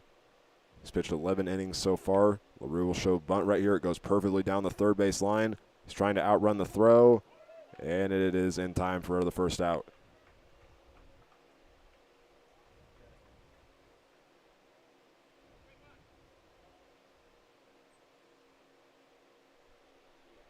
It was a great bunt there by LaRue. Just wasn't able to outbeat the throw, but either way, he's got 2 runners now in scoring position for the Larks to work with as Thomas Lissy is up to the plate next.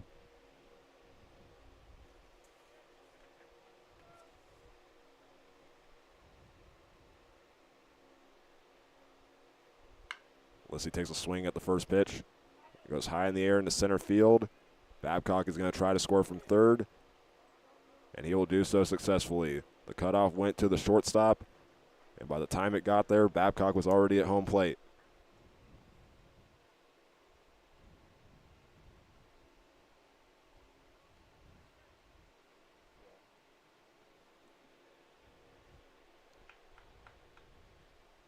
With 1 out, Lorenzo Rios is back up to the plate for the 4th time tonight.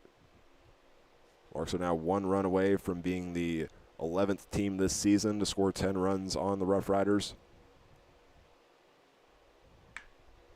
This one's drilled deep into center field. Frost running back for it, and it takes a bounce off of the front of the wall. Rios will round second base. Frost didn't pick it up in time. He'll slide down, and he is safe. Rios has the triple and another RBI. He's got an opportunity now to possibly hit the cycle if he comes back up once again. He flew out in his first appearance. Since then, he's had an RBI single, an RBI double, and right there he has the RBI triple.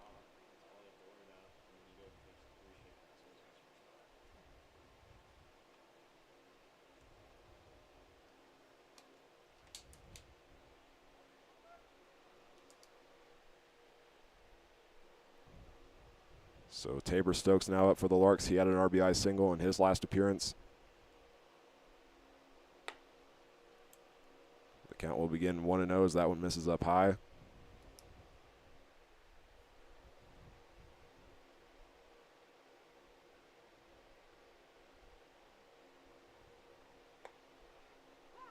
Next pitch finds the zone for Stokes, and the count now 1-1 against the relief pitcher, Andy LaPearl. Listed as an infielder for the Roughriders. He's from Arvada, Colorado. Played this last season at Concord University, where he played in 3 games. He also started his college baseball career at USC Union. It is a 2-1 count now to Stokes.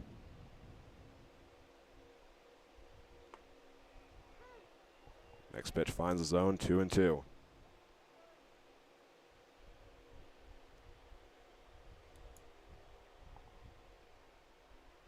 Lorenzo Rios is standing over at third base. The first time tonight he's gotten on base and a courtesy runner wasn't called in.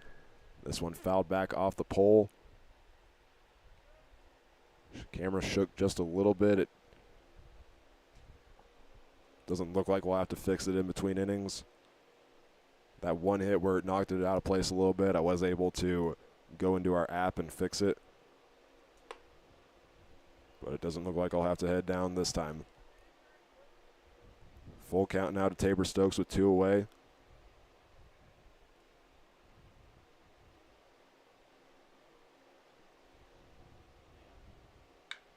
He'll take a swing at this one. Goes back to center field. Frost stands under it, and there is out number 3. The Larks had 3 more runs that inning. Lane Sparks, Jackson Babcock, and Garrett Gruhl all score. And as we go to the bottom of the 6th inning, the Roughriders will have some work to do. They're back to the top of their, or to the bottom third of their order for the second time tonight. And we'll be back in just a moment.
Trent Baker went 5 innings of work in his first start of the season, and in his second start of the season, he does the same. 5 innings of work for him tonight. Roughriders had 7 hits on him, but thanks to the help of his fielders, they were able to hold the Roughriders to 4 runs as the Larks work with a 6-run lead. And Trent Baker also had 9 strikeouts in tonight's game, including 6 in his final 2 innings of work. The call to the bullpen is made for number 32, Dalton Campbell. His 6th appearance of the season and his 2nd that isn't as a starter. He will start 2-0 in the count against the catcher Matt Gahan.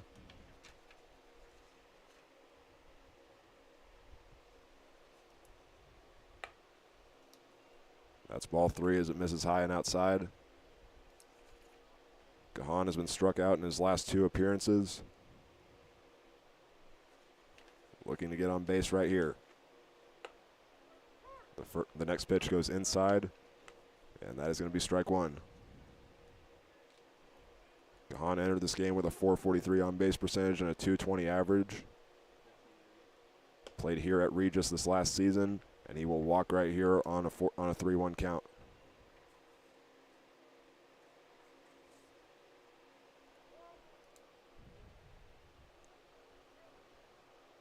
And they will also make a courtesy runner come into the game. That is the redshirt freshman Marco Polizzi, wearing number 26, who will now occupy first base.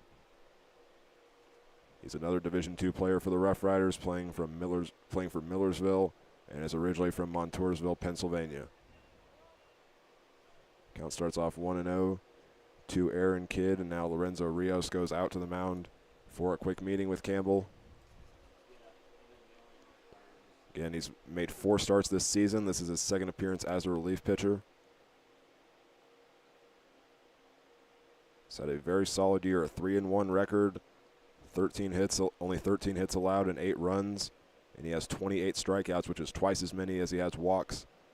Altogether serving a .311 ERA and a .197 opponent batting average.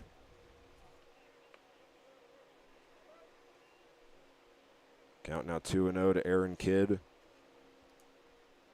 Redshirt sophomore from Parker, Colorado. There is strike number 1, so we'll see if Campbell can try and fight back right here.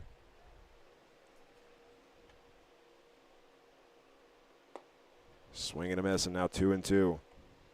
Campbell able to fight back, looking for the first strikeout of the night. He's got 19 in his last 3 games. looking to keep the runner at first stranded, as he's also only allowed runs in 3 games that he's appeared in. And a swing and a miss is going to lead to out number 1.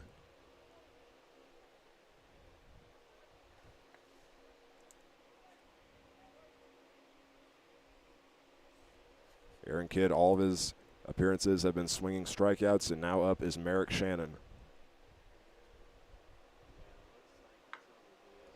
He'll put this in play down the third baseline foul. It starts the count off 0-1. As Merrick Shannon makes his third plate appearance of the night and 29th of the season. This one a line drive that goes right back to Campbell, bounces off of his glove. Stokes runs up for it, and the play is not able to be made in time.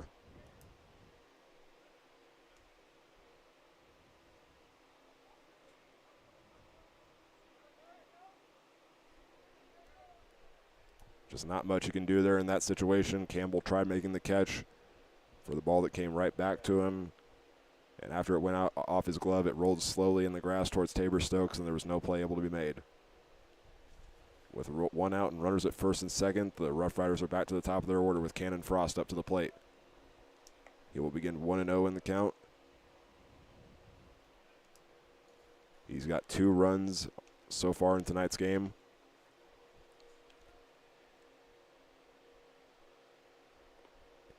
He leads the Roughriders now with 21 on the season. This one gets away from Rios, and it's going to give the runners time to advance a base.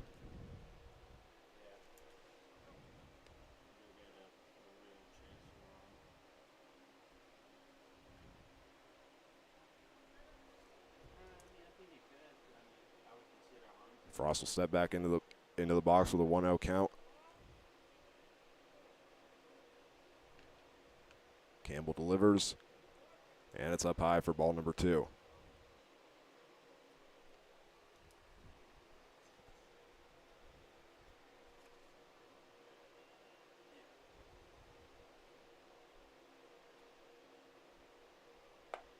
This one goes down the middle for strike number 1.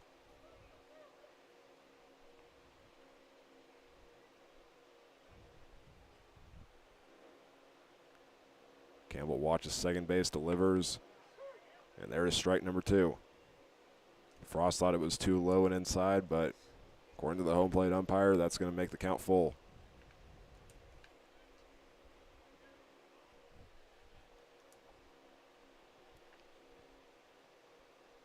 Campbell looks to win the battle. And that one's down low for ball number 4.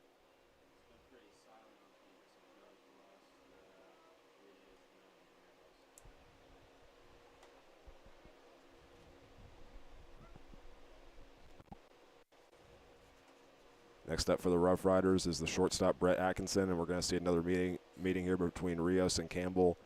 And Keith Harper is going to make his way out to the mound as well. We'll take a break for a moment and be back after the mound meeting.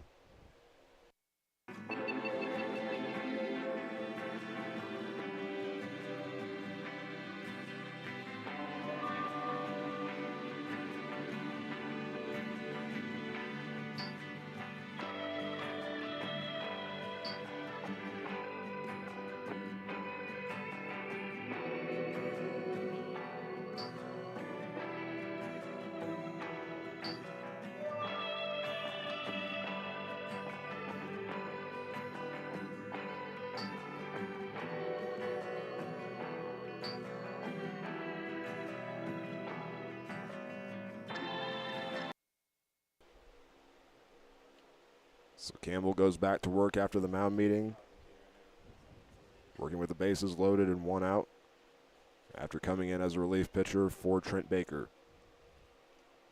He's in a tough situation right here, but lucky for him, just like it's helped a lot of the Larks this season, they've gotten some help from their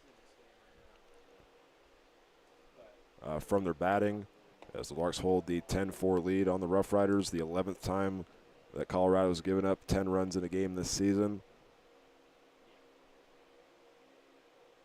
They are 1-9 when that happens.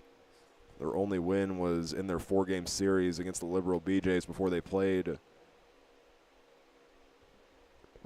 against the Larks, where They won that game by a final score of 15-14. They also scored double-digit runs in every game that series, winning the first two 10-5 and 13-2, and then losing the final game 12-22. A ground ball. This one will be fielded by Stokes, and then it gets away from him. Duncan throws it in, leaves the runner at first base, but 2 runs will score this time for the Roughriders.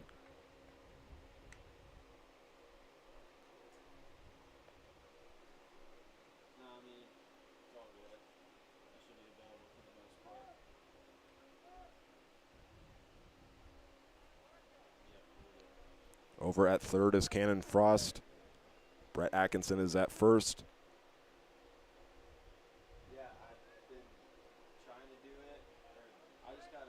There were 2 runs scored on that last play, so the score is 10-6. Scoreboard here at Regis reads 10-5.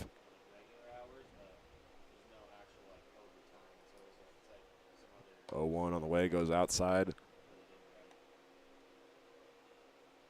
Count now 1-1.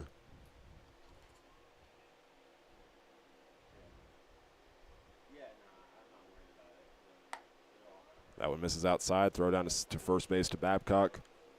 Atkinson is back in time, and now the count's tied up 2-1.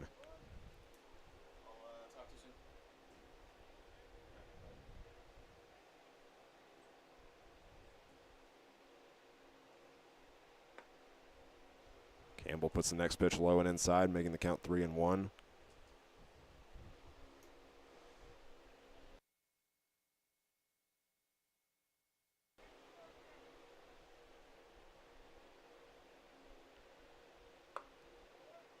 Up high and inside, and that's going to be a walk there for Jake Willerup. And once again, the bases are going to be loaded for the Roughriders.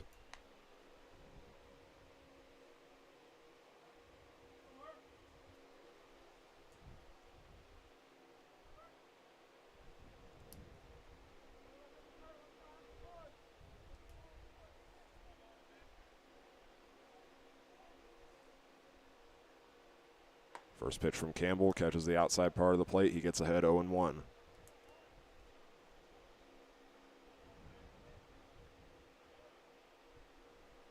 The batter he's facing is number 32, Mark Hamry. Flew out in his first appearance, and since then he's walked and had an RBI single. He's now down 0-2 as he drills that one out of play.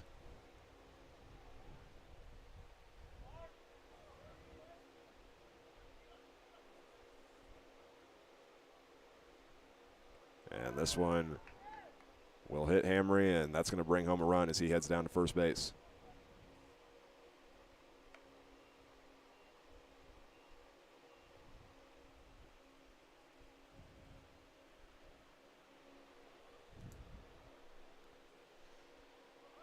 Next up is the left fielder, Hunter Stevens. I can see the Larks are sending a pitcher to the bullpen right now. Looks to be Julio Ramos. So we'll see when he comes in, if it's this inning or in the 7th inning. It all depends on how much longer Keith Harper wants to keep Dalton Campbell in the game. Count now 1-1.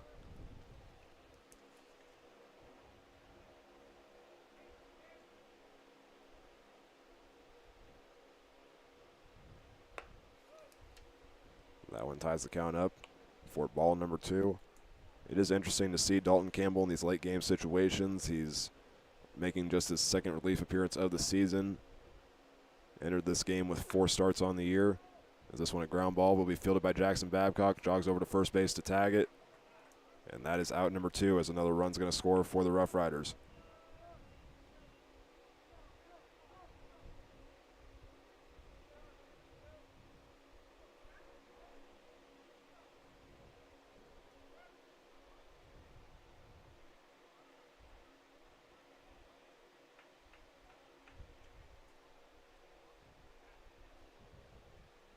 The score is now 10-8 as runners occupy 2nd and 3rd. And the 9th batter to come up to the plate right here is the designated hitter, Max Slavin, starting with a 1-1 count.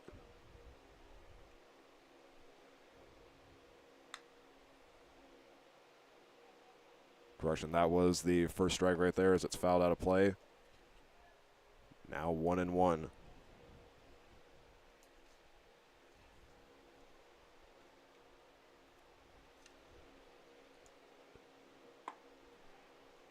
Slavin now has to fight back. 1-2 in the count. He doubled in his first appearance. Since then, he struck out twice.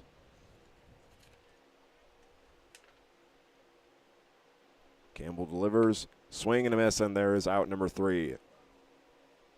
He gets his second strikeout of the inning, but the Roughriders are able to fight back and get themselves back in the game. 4 runs scored that inning. 10-8 is the Larks lead. We'll have the top of the 7th when we come back as C.J. Reed comes back up to the plate for the 4th time tonight. And we'll see if the Larks can respond.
The Roughriders scored 4 runs on 1 hit and just left 2 guys stranded in the top or the bottom of the 6th inning. As we start the top of the 7th, C.J. Reed gets a big hit to the wall in left field, and he has a double, his second of the game and his 3rd hit of the game, which all have been for extra base hits.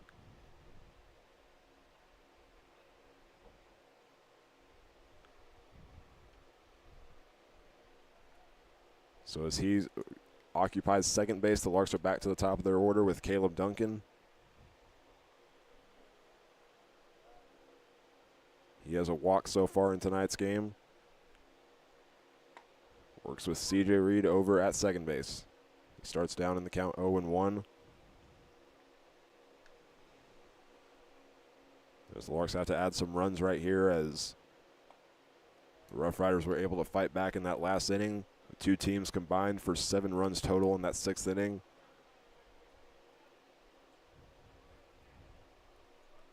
The Larks were beginning to pull away, but the Roughriders started to fight back.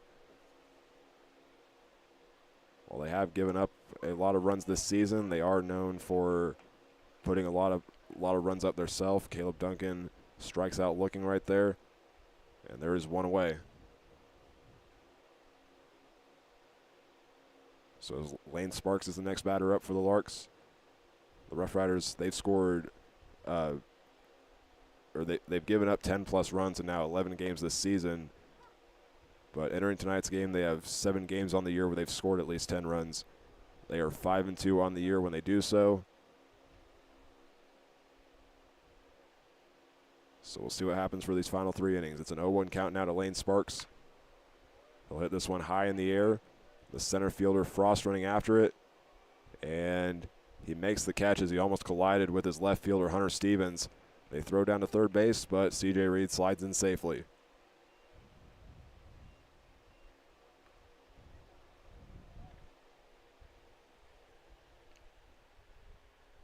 With 2 away, the next batter up is Jackson Babcock.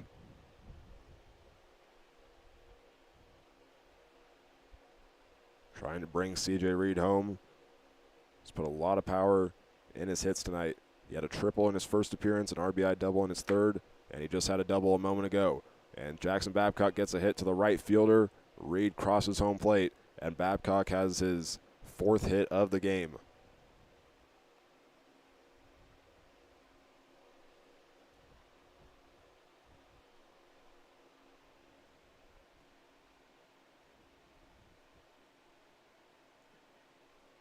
Garrett Gruhl now up next, working with Jackson Babcock at first base.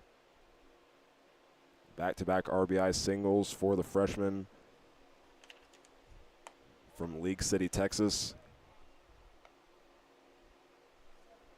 Gruhl starts ahead 1-0.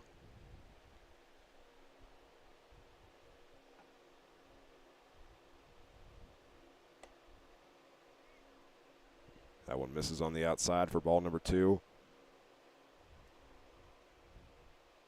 Gruhl scored in his last 2 appearances. And he has 2 RBIs as well tonight. Next pitch finds the zone for strike number 1.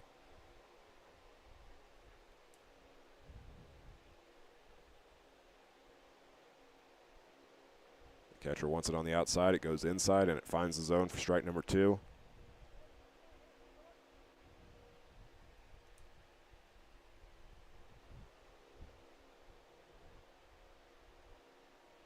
Roughriders will look to get the out here and limit the damage. This one rolls away from the catcher, and that's going to give Babcock time to take second base.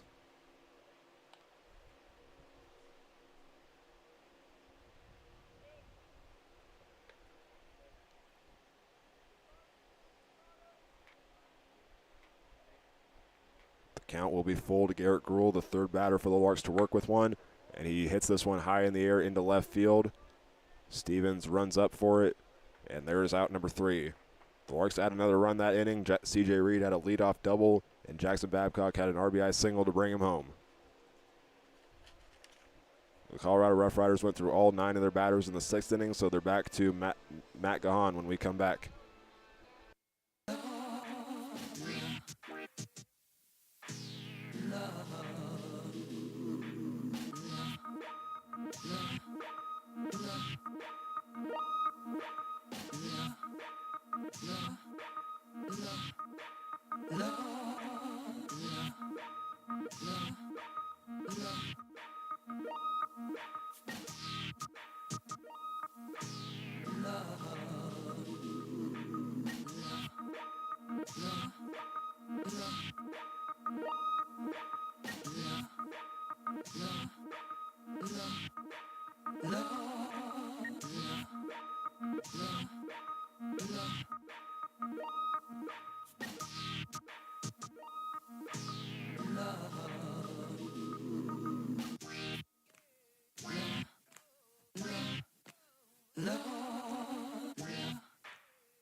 Dalton Campbell is back to the mound as we start the bottom of the 7th inning.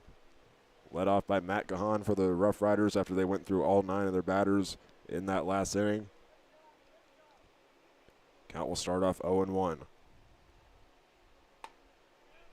Now 0-2. Gahan was walked in his last appearance on a 3-1 count. Now he has to fight back. He's been struck out twice so far, 1 looking, 1 swinging.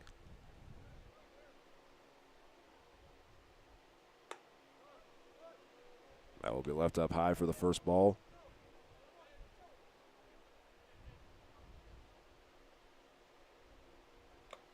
And that's a foul tip. It goes into Rios' glove.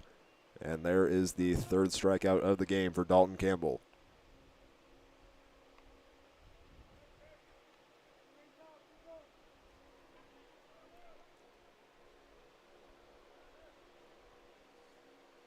Eighth in the order now for the Roughriders is number 33, Aaron Kidd. He will start 0-1 in the count.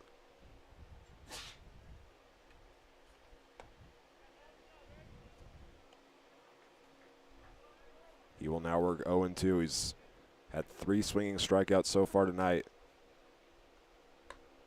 And now the count now 1-2 as Campbell misses that one on the outside.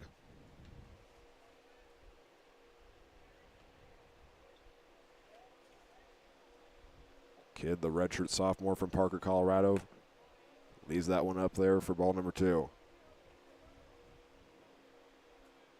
He's played in 16 games in 2 seasons here at Regis. Has a .235 career batting average. He's fought back. Now we'll work on a full count.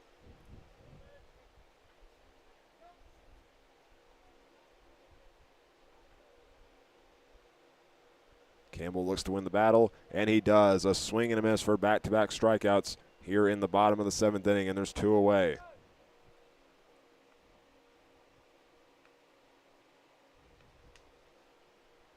That'll bring up the third baseman, Merrick Shannon, the freshman from USC Aiken. 2 hits and 2 runs for him tonight. He starts down 0-1 in the count as he swings and misses.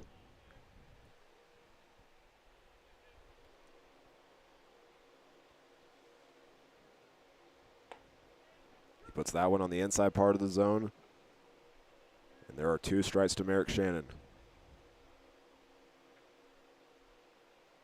He hasn't been struck out yet.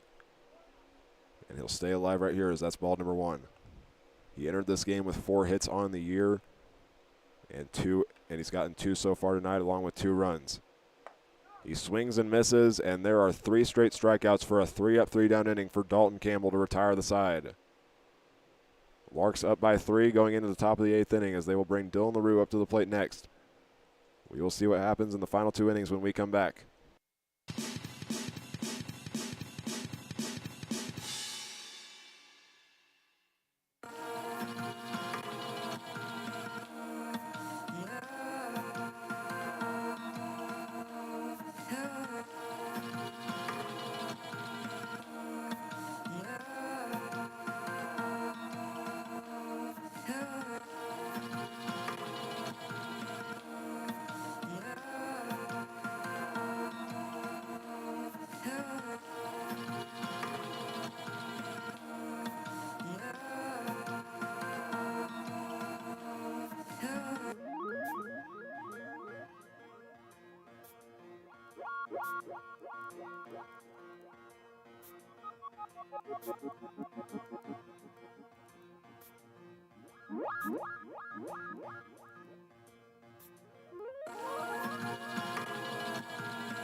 Dylan LaRue up to bat to start the top of the 8th inning as Andy LaPearl is back to the mound.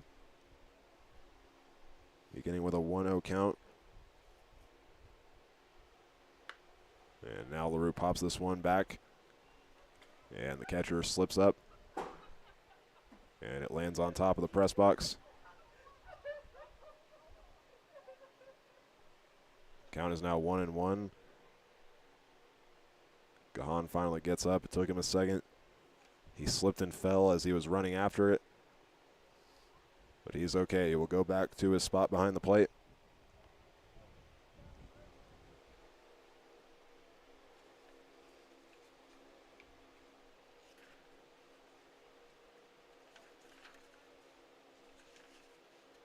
LaPearl delivers the 1-1. This one a line drive. Took a bounce on the field and then landed in the bullpen for the Larks. Count now 1-2.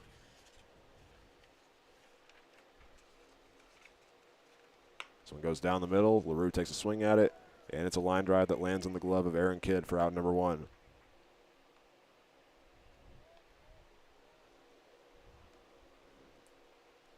One away. The next batter in line is the third baseman, Thomas Lissy.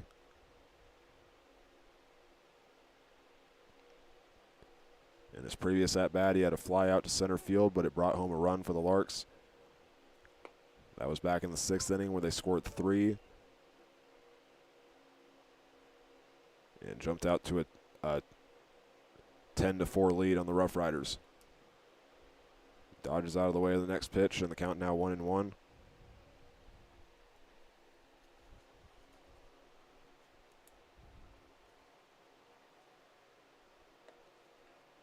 That one was going up high, and it breaks down into the zone on the outside. Lissy has to fight back with the count 1-2. Pearl delivers the pitch. It's fouled back and out of play.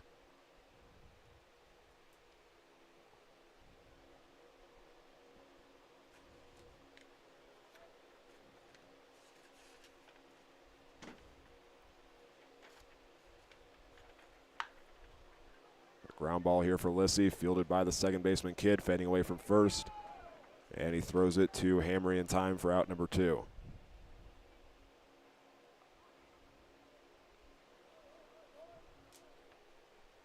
Lorenzo Rios now goes up to the plate.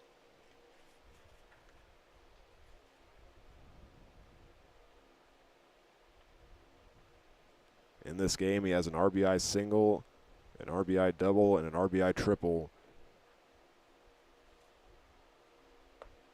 Swings and misses at the first pitch, making the count 0-1, meaning that if he hits a home run right here, he will officially hit the cycle, being the first Lark to do that this season.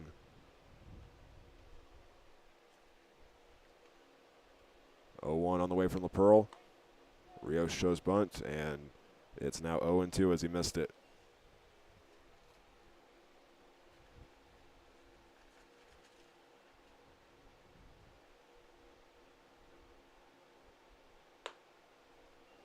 Rios leaves that one high and outside for ball number 1.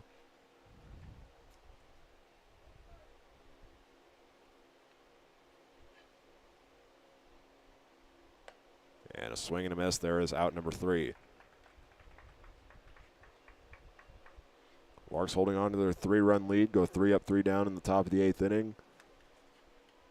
And we'll see if Campbell goes back to the mound right here, so he'll go up against the top of the order for the Roughriders as they try to fight back against the Larks. We'll be back in just a moment.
Back here at Regis Baseball Field as we start the bottom half of the 8th inning.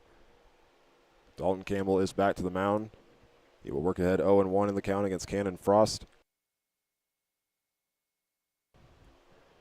I just had to run down to the field in between innings because as he started doing his warm-up pitches before this inning, a ball got away from the one who was the guy who was catching for him. I'm not sure who it was, but it hit the net and knocked the camera out of place, so I just had to run down there really quick. But either way, it's a 2-1 count now for Cannon Frost against Dalton Campbell. It'll be interesting to see if the Larks decide to give him one more inning if he can hold the Roughriders right here. We saw Julio Ramos go to the bullpen a little bit ago. He's not in there right now, so we'll see who pitches the final inning as it's a throw down to first base, and Campbell ran over there in time to get the first out. Able to outrun Cannon Frost on a ball that was bouncing really high. Jackson Babcock fielded it, and there's one away.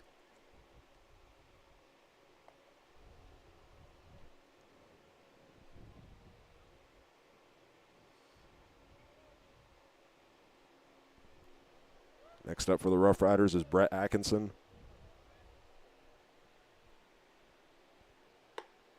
He will take a swing and miss his first pitch for an 0-1 count. Scored his first run of the game in his last appearance back in the 6th inning on an error that he also brought home 2 RBIs on. After fouling that one back, the count now 0-2 to the graduate transfer from Our Lady of the Lake.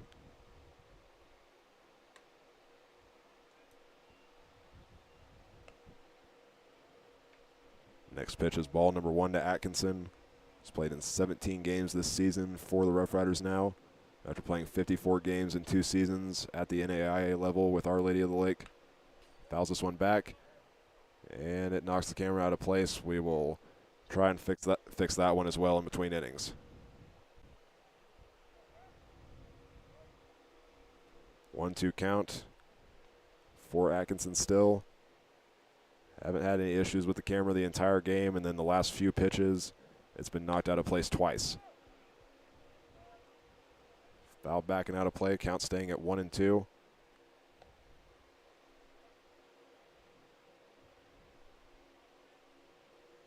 This will be the 6th pitch of the at-bat to Brett Atkinson.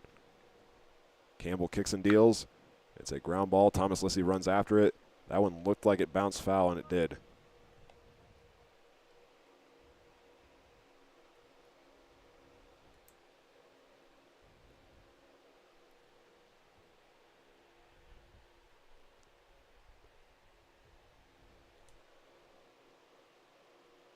And Campbell wins the battle as he gets a swing and a miss there for Brett Atkinson for the 2nd out of the inning and the 6th strikeout in the last 3 innings.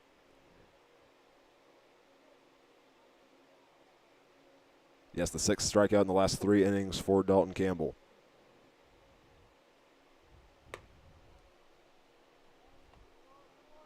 With 2 away, the batter is Jake Willerup, the count 1-0.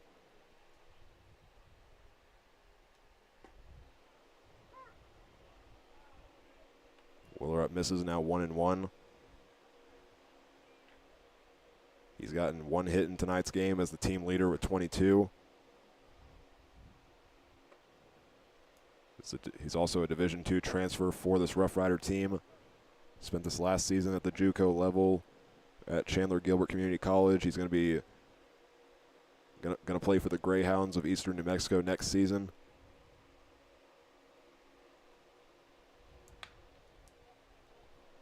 Fouls that one out of play and down to his final strike. Rough Riders had a 3-up, 3-down in the last inning with 3 strikeouts. This inning they've had a ground out to the first base side, a strikeout on a 1-2 count. And now we see what Jake Willerup does right here as Campbell delivers. It's a ground ball to Tabor Stokes. He fields it, gives it over to Babcock, and there is out number 3. We go now to the final inning of tonight's game, as Tabor Stokes will lead things off after making that last play right there. We'll see if the Larks can hold on and win their 16th game of the season when we come back.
The Larks are 6 outs away from getting win number 16 on the season. They'll try to add some runs right here as Tabor Stokes is up to the plate to start the top half of the 9th inning. Still facing off against Andy LaPearl for the Colorado Roughriders. So they've sent 3 pitchers up to the plate in tonight's game. Looks like they're going to possibly save some arms for their games up ahead, as this one will go toward the wall in the left field corner. Stokes will just jog in over to second base as he has his second hit of the night.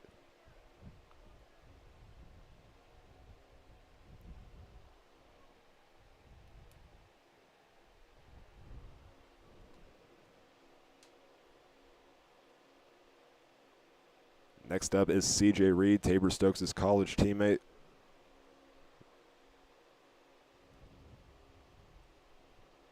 We've mentioned they've spent their last 2 years of college together. As freshmen, they were at Butler Community College down in El Dorado. This last season, they were at Hutchinson Community College, and they are going to be on different teams next season, but they'll still be in the same area of the country, as C.J. Reed will be playing for the Ohio State Buckeyes, and Tabor Stokes is going to be heading to the MAC to play for Ball State down in Indiana.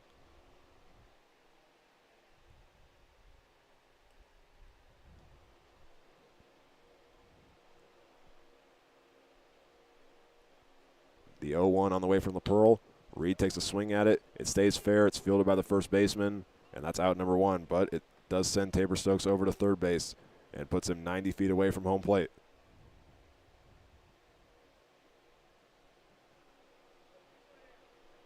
Caleb Duncan, the leadoff batter, is up to the plate now for the 6th time tonight.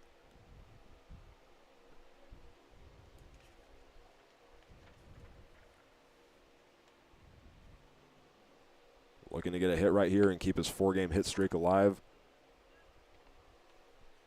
The count is 0-1.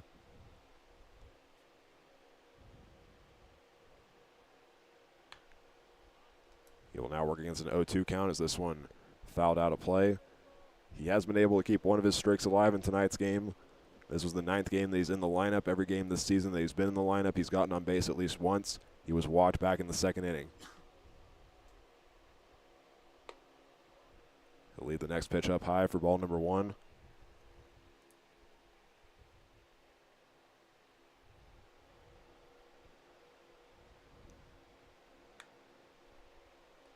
Catcher's going to try to run after this one as it's fouled back.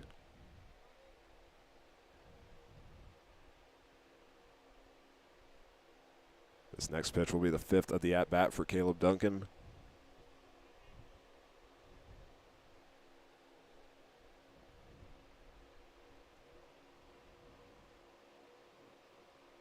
Pearl comes set, delivers, and Duncan fouls off his 2nd of the at-bat.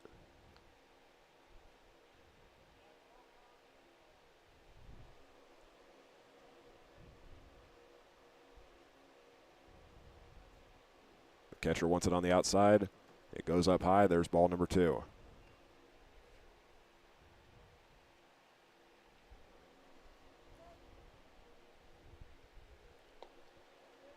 Duncan swings and misses, and there is out number 2.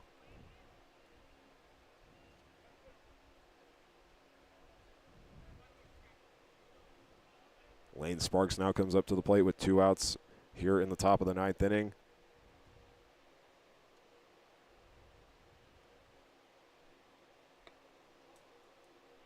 First pitch is down low for ball number 1. Larks batting has been very impressive in this game as they're down to their final out. 11 runs scored in tonight's game. As this one goes right back up the middle, Lane Sparks has a hit, and he's got his first RBI of the night as Tabor Stokes crosses home plate for the 12th run of the game.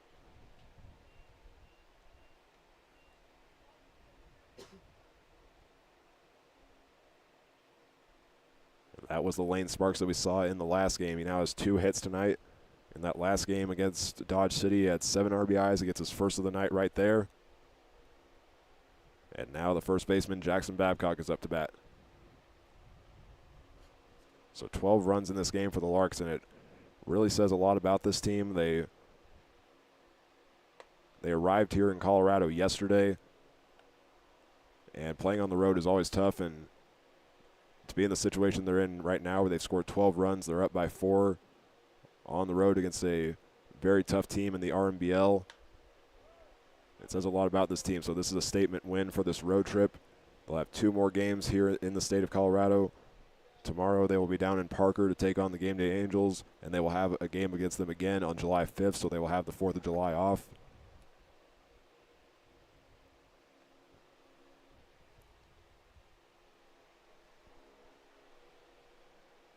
The count is 0-2 to Babcock.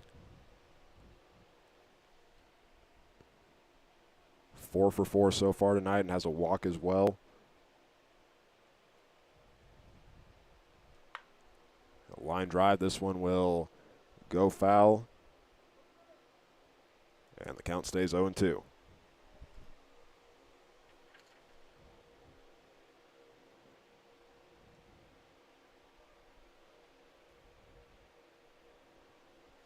And with Babcock's performance tonight, he's gotten 2 RBIs as well as 3 runs, meaning in these last 4 games he's gotten 9 runs, or now last 5 games rather, he has 9 runs and 10 RBIs. He'll take a swing at this one, and the second baseman makes a diving effort for it. It gets past him. Sparks runs to third, and Babcock will occupy the other corner.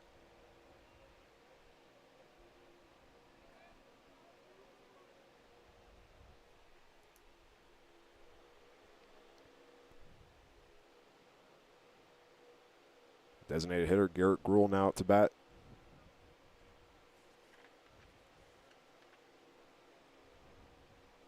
Playing in his 6th game of the season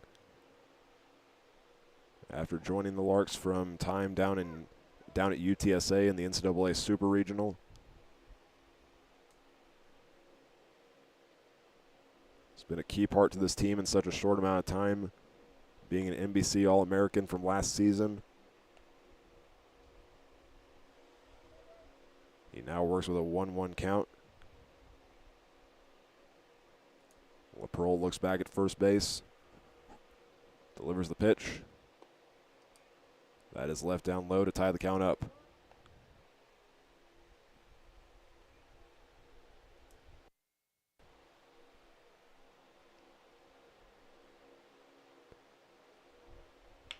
Gruhl takes a swing at this one, and it's tracked down by the shortstop Atkinson, and that's out number 3. The Larks had an insurance run that inning, and they need 3 outs to get the win. We'll be back in just a moment to see if they do it.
Colorado Roughriders need 4 runs to keep their hopes alive, and the Larks are going to save some arms for the rest of the series down in Colorado, as Dalton Campbell will go back to the mound for his 4th inning of tonight's game. He's gotten 5 strikeouts in the last 2 innings. Starts with a 1-0 count against the first baseman Mark Hamry.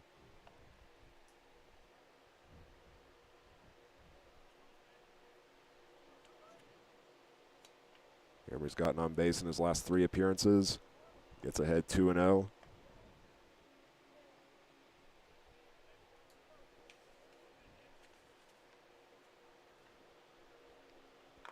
He'll take a swing at this one, and it goes off his foot. Has to step to the side for a moment and walk it off.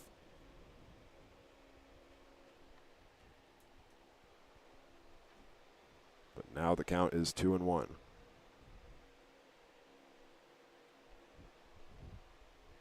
And the umpire is going to brush off home plate, as the batter in the hole, Max Slavin, was the one that brought it to him.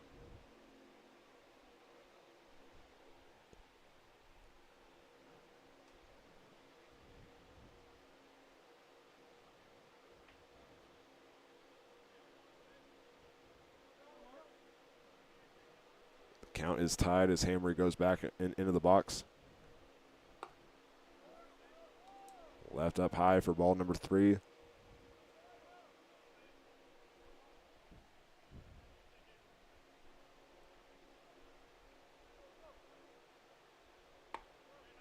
Strike number 2 there is Campbell able to get it down the middle against the sophomore from Scottsdale Community College. And Mark Hamry actually started his college days in Kansas playing for Butler Community College, where he played in 25 games with the Grizzlies. He will walk here on a full count. And as the leadoff batter, he gets on base.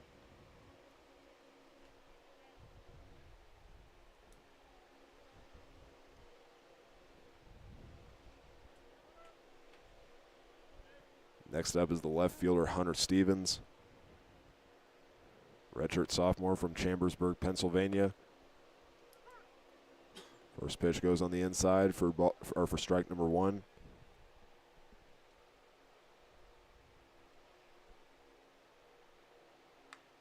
This one fouled back out of play over the press box. Now Stevens works on a 0-2 count.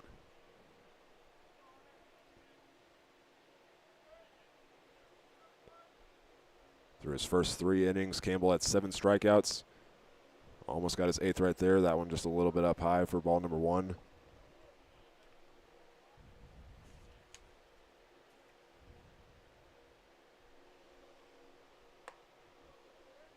There's ball number 2 as Rios had to come out of his stance to get it.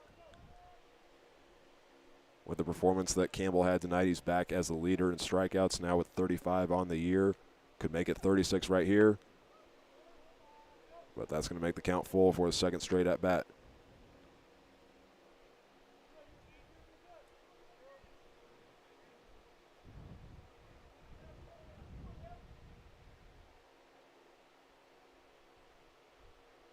Payoff pitch from Campbell, and it's a swing and a miss for the first out here in the bottom of the 9th inning. It was up high in the zone. Stevens took a swing at it and missed. And now Max Slavin is up to bat for the Roughriders.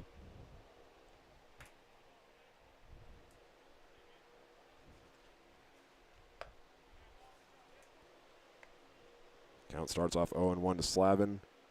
Had a double in his first appearance, and since then has had 3 straight strikeouts. He'll put this one in play. Thomas Lissy tried jumping up for it, but it was just too hard of a bounce before it got to him. And now there's runners at first and second.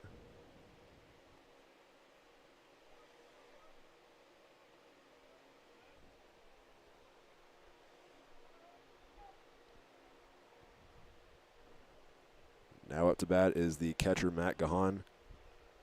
He's having a little conversation there with the Larks catcher, Lorenzo Rios, before they get set for the at-bat. Count is 0-1 to the freshman from Scottsdale, Arizona. And that one they're going to say hit him on the arm. And the Roughriders will have the bases loaded.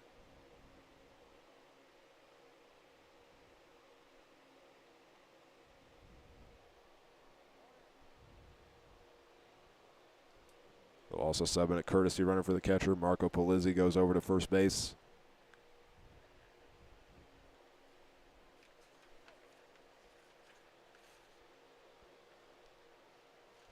Now they have the bases loaded, down by 4 as Aaron Kidd is up to bat.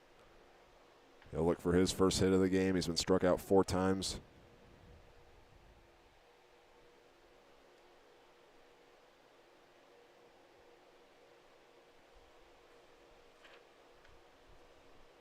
steps into the batter's box. And Campbell delivers the pitch to him. And there's ball number 1.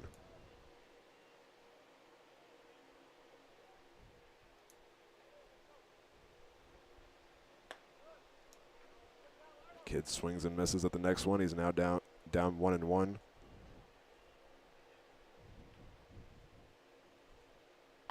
It's only just 3 hits on the season. Entered this game with just a 115 average. Count is tied up 2-1 to the redshirt sophomore from Parker, Colorado. And there's ball 3 as it goes outside.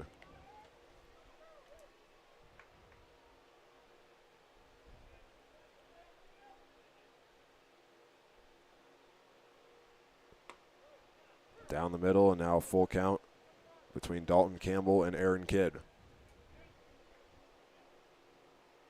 Campbell looking for out number 2. And that one's outside for ball number 4. 9th run there of the game for the Colorado Roughriders. And their tying run is over at first base.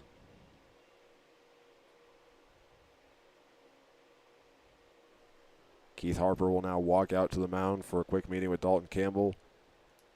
And actually, I think that we're going to have a pitching change right here. Julio Ramos in the bullpen is standing in front of the doorway between the bullpen and the field. And Keith Harper gives him the signal. He's going to come in, and we'll try to get the final 2 outs for the Larks. We'll be back in just a moment.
After 3 1/3 innings of work, Dalton Campbell in his 2nd relief appearance of the season will see his night come to an end as the Larks will bring in Julio Ramos to get the final 2 outs of tonight's game. Starting off first against Merrick Shannon with a 1-0 count. Ramos delivers. And this one's hit high in the air into left field. Running back for it is Dylan LaRue, and that's gone.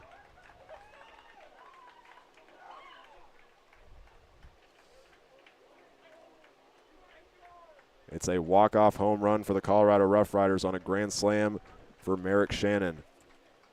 His first home run of the season gives them the win as the Roughriders will improve to 8-10 on the year, and the Larks are now going to fall to 15-4-1. So the Larks will be back at it again tomorrow night. That's 6 o'clock Mountain Time, which is 7 o'clock Central Time. They will take on the Game Day Angels, and that will be the first of 2 games in the series here in Colorado. But the Larks fall tonight by a final score of 13-12 against the Colorado Roughriders. And that's going to do it for us here on the Hayes Larks Network. And I'm Hank Corsair saying good night from Denver, Colorado.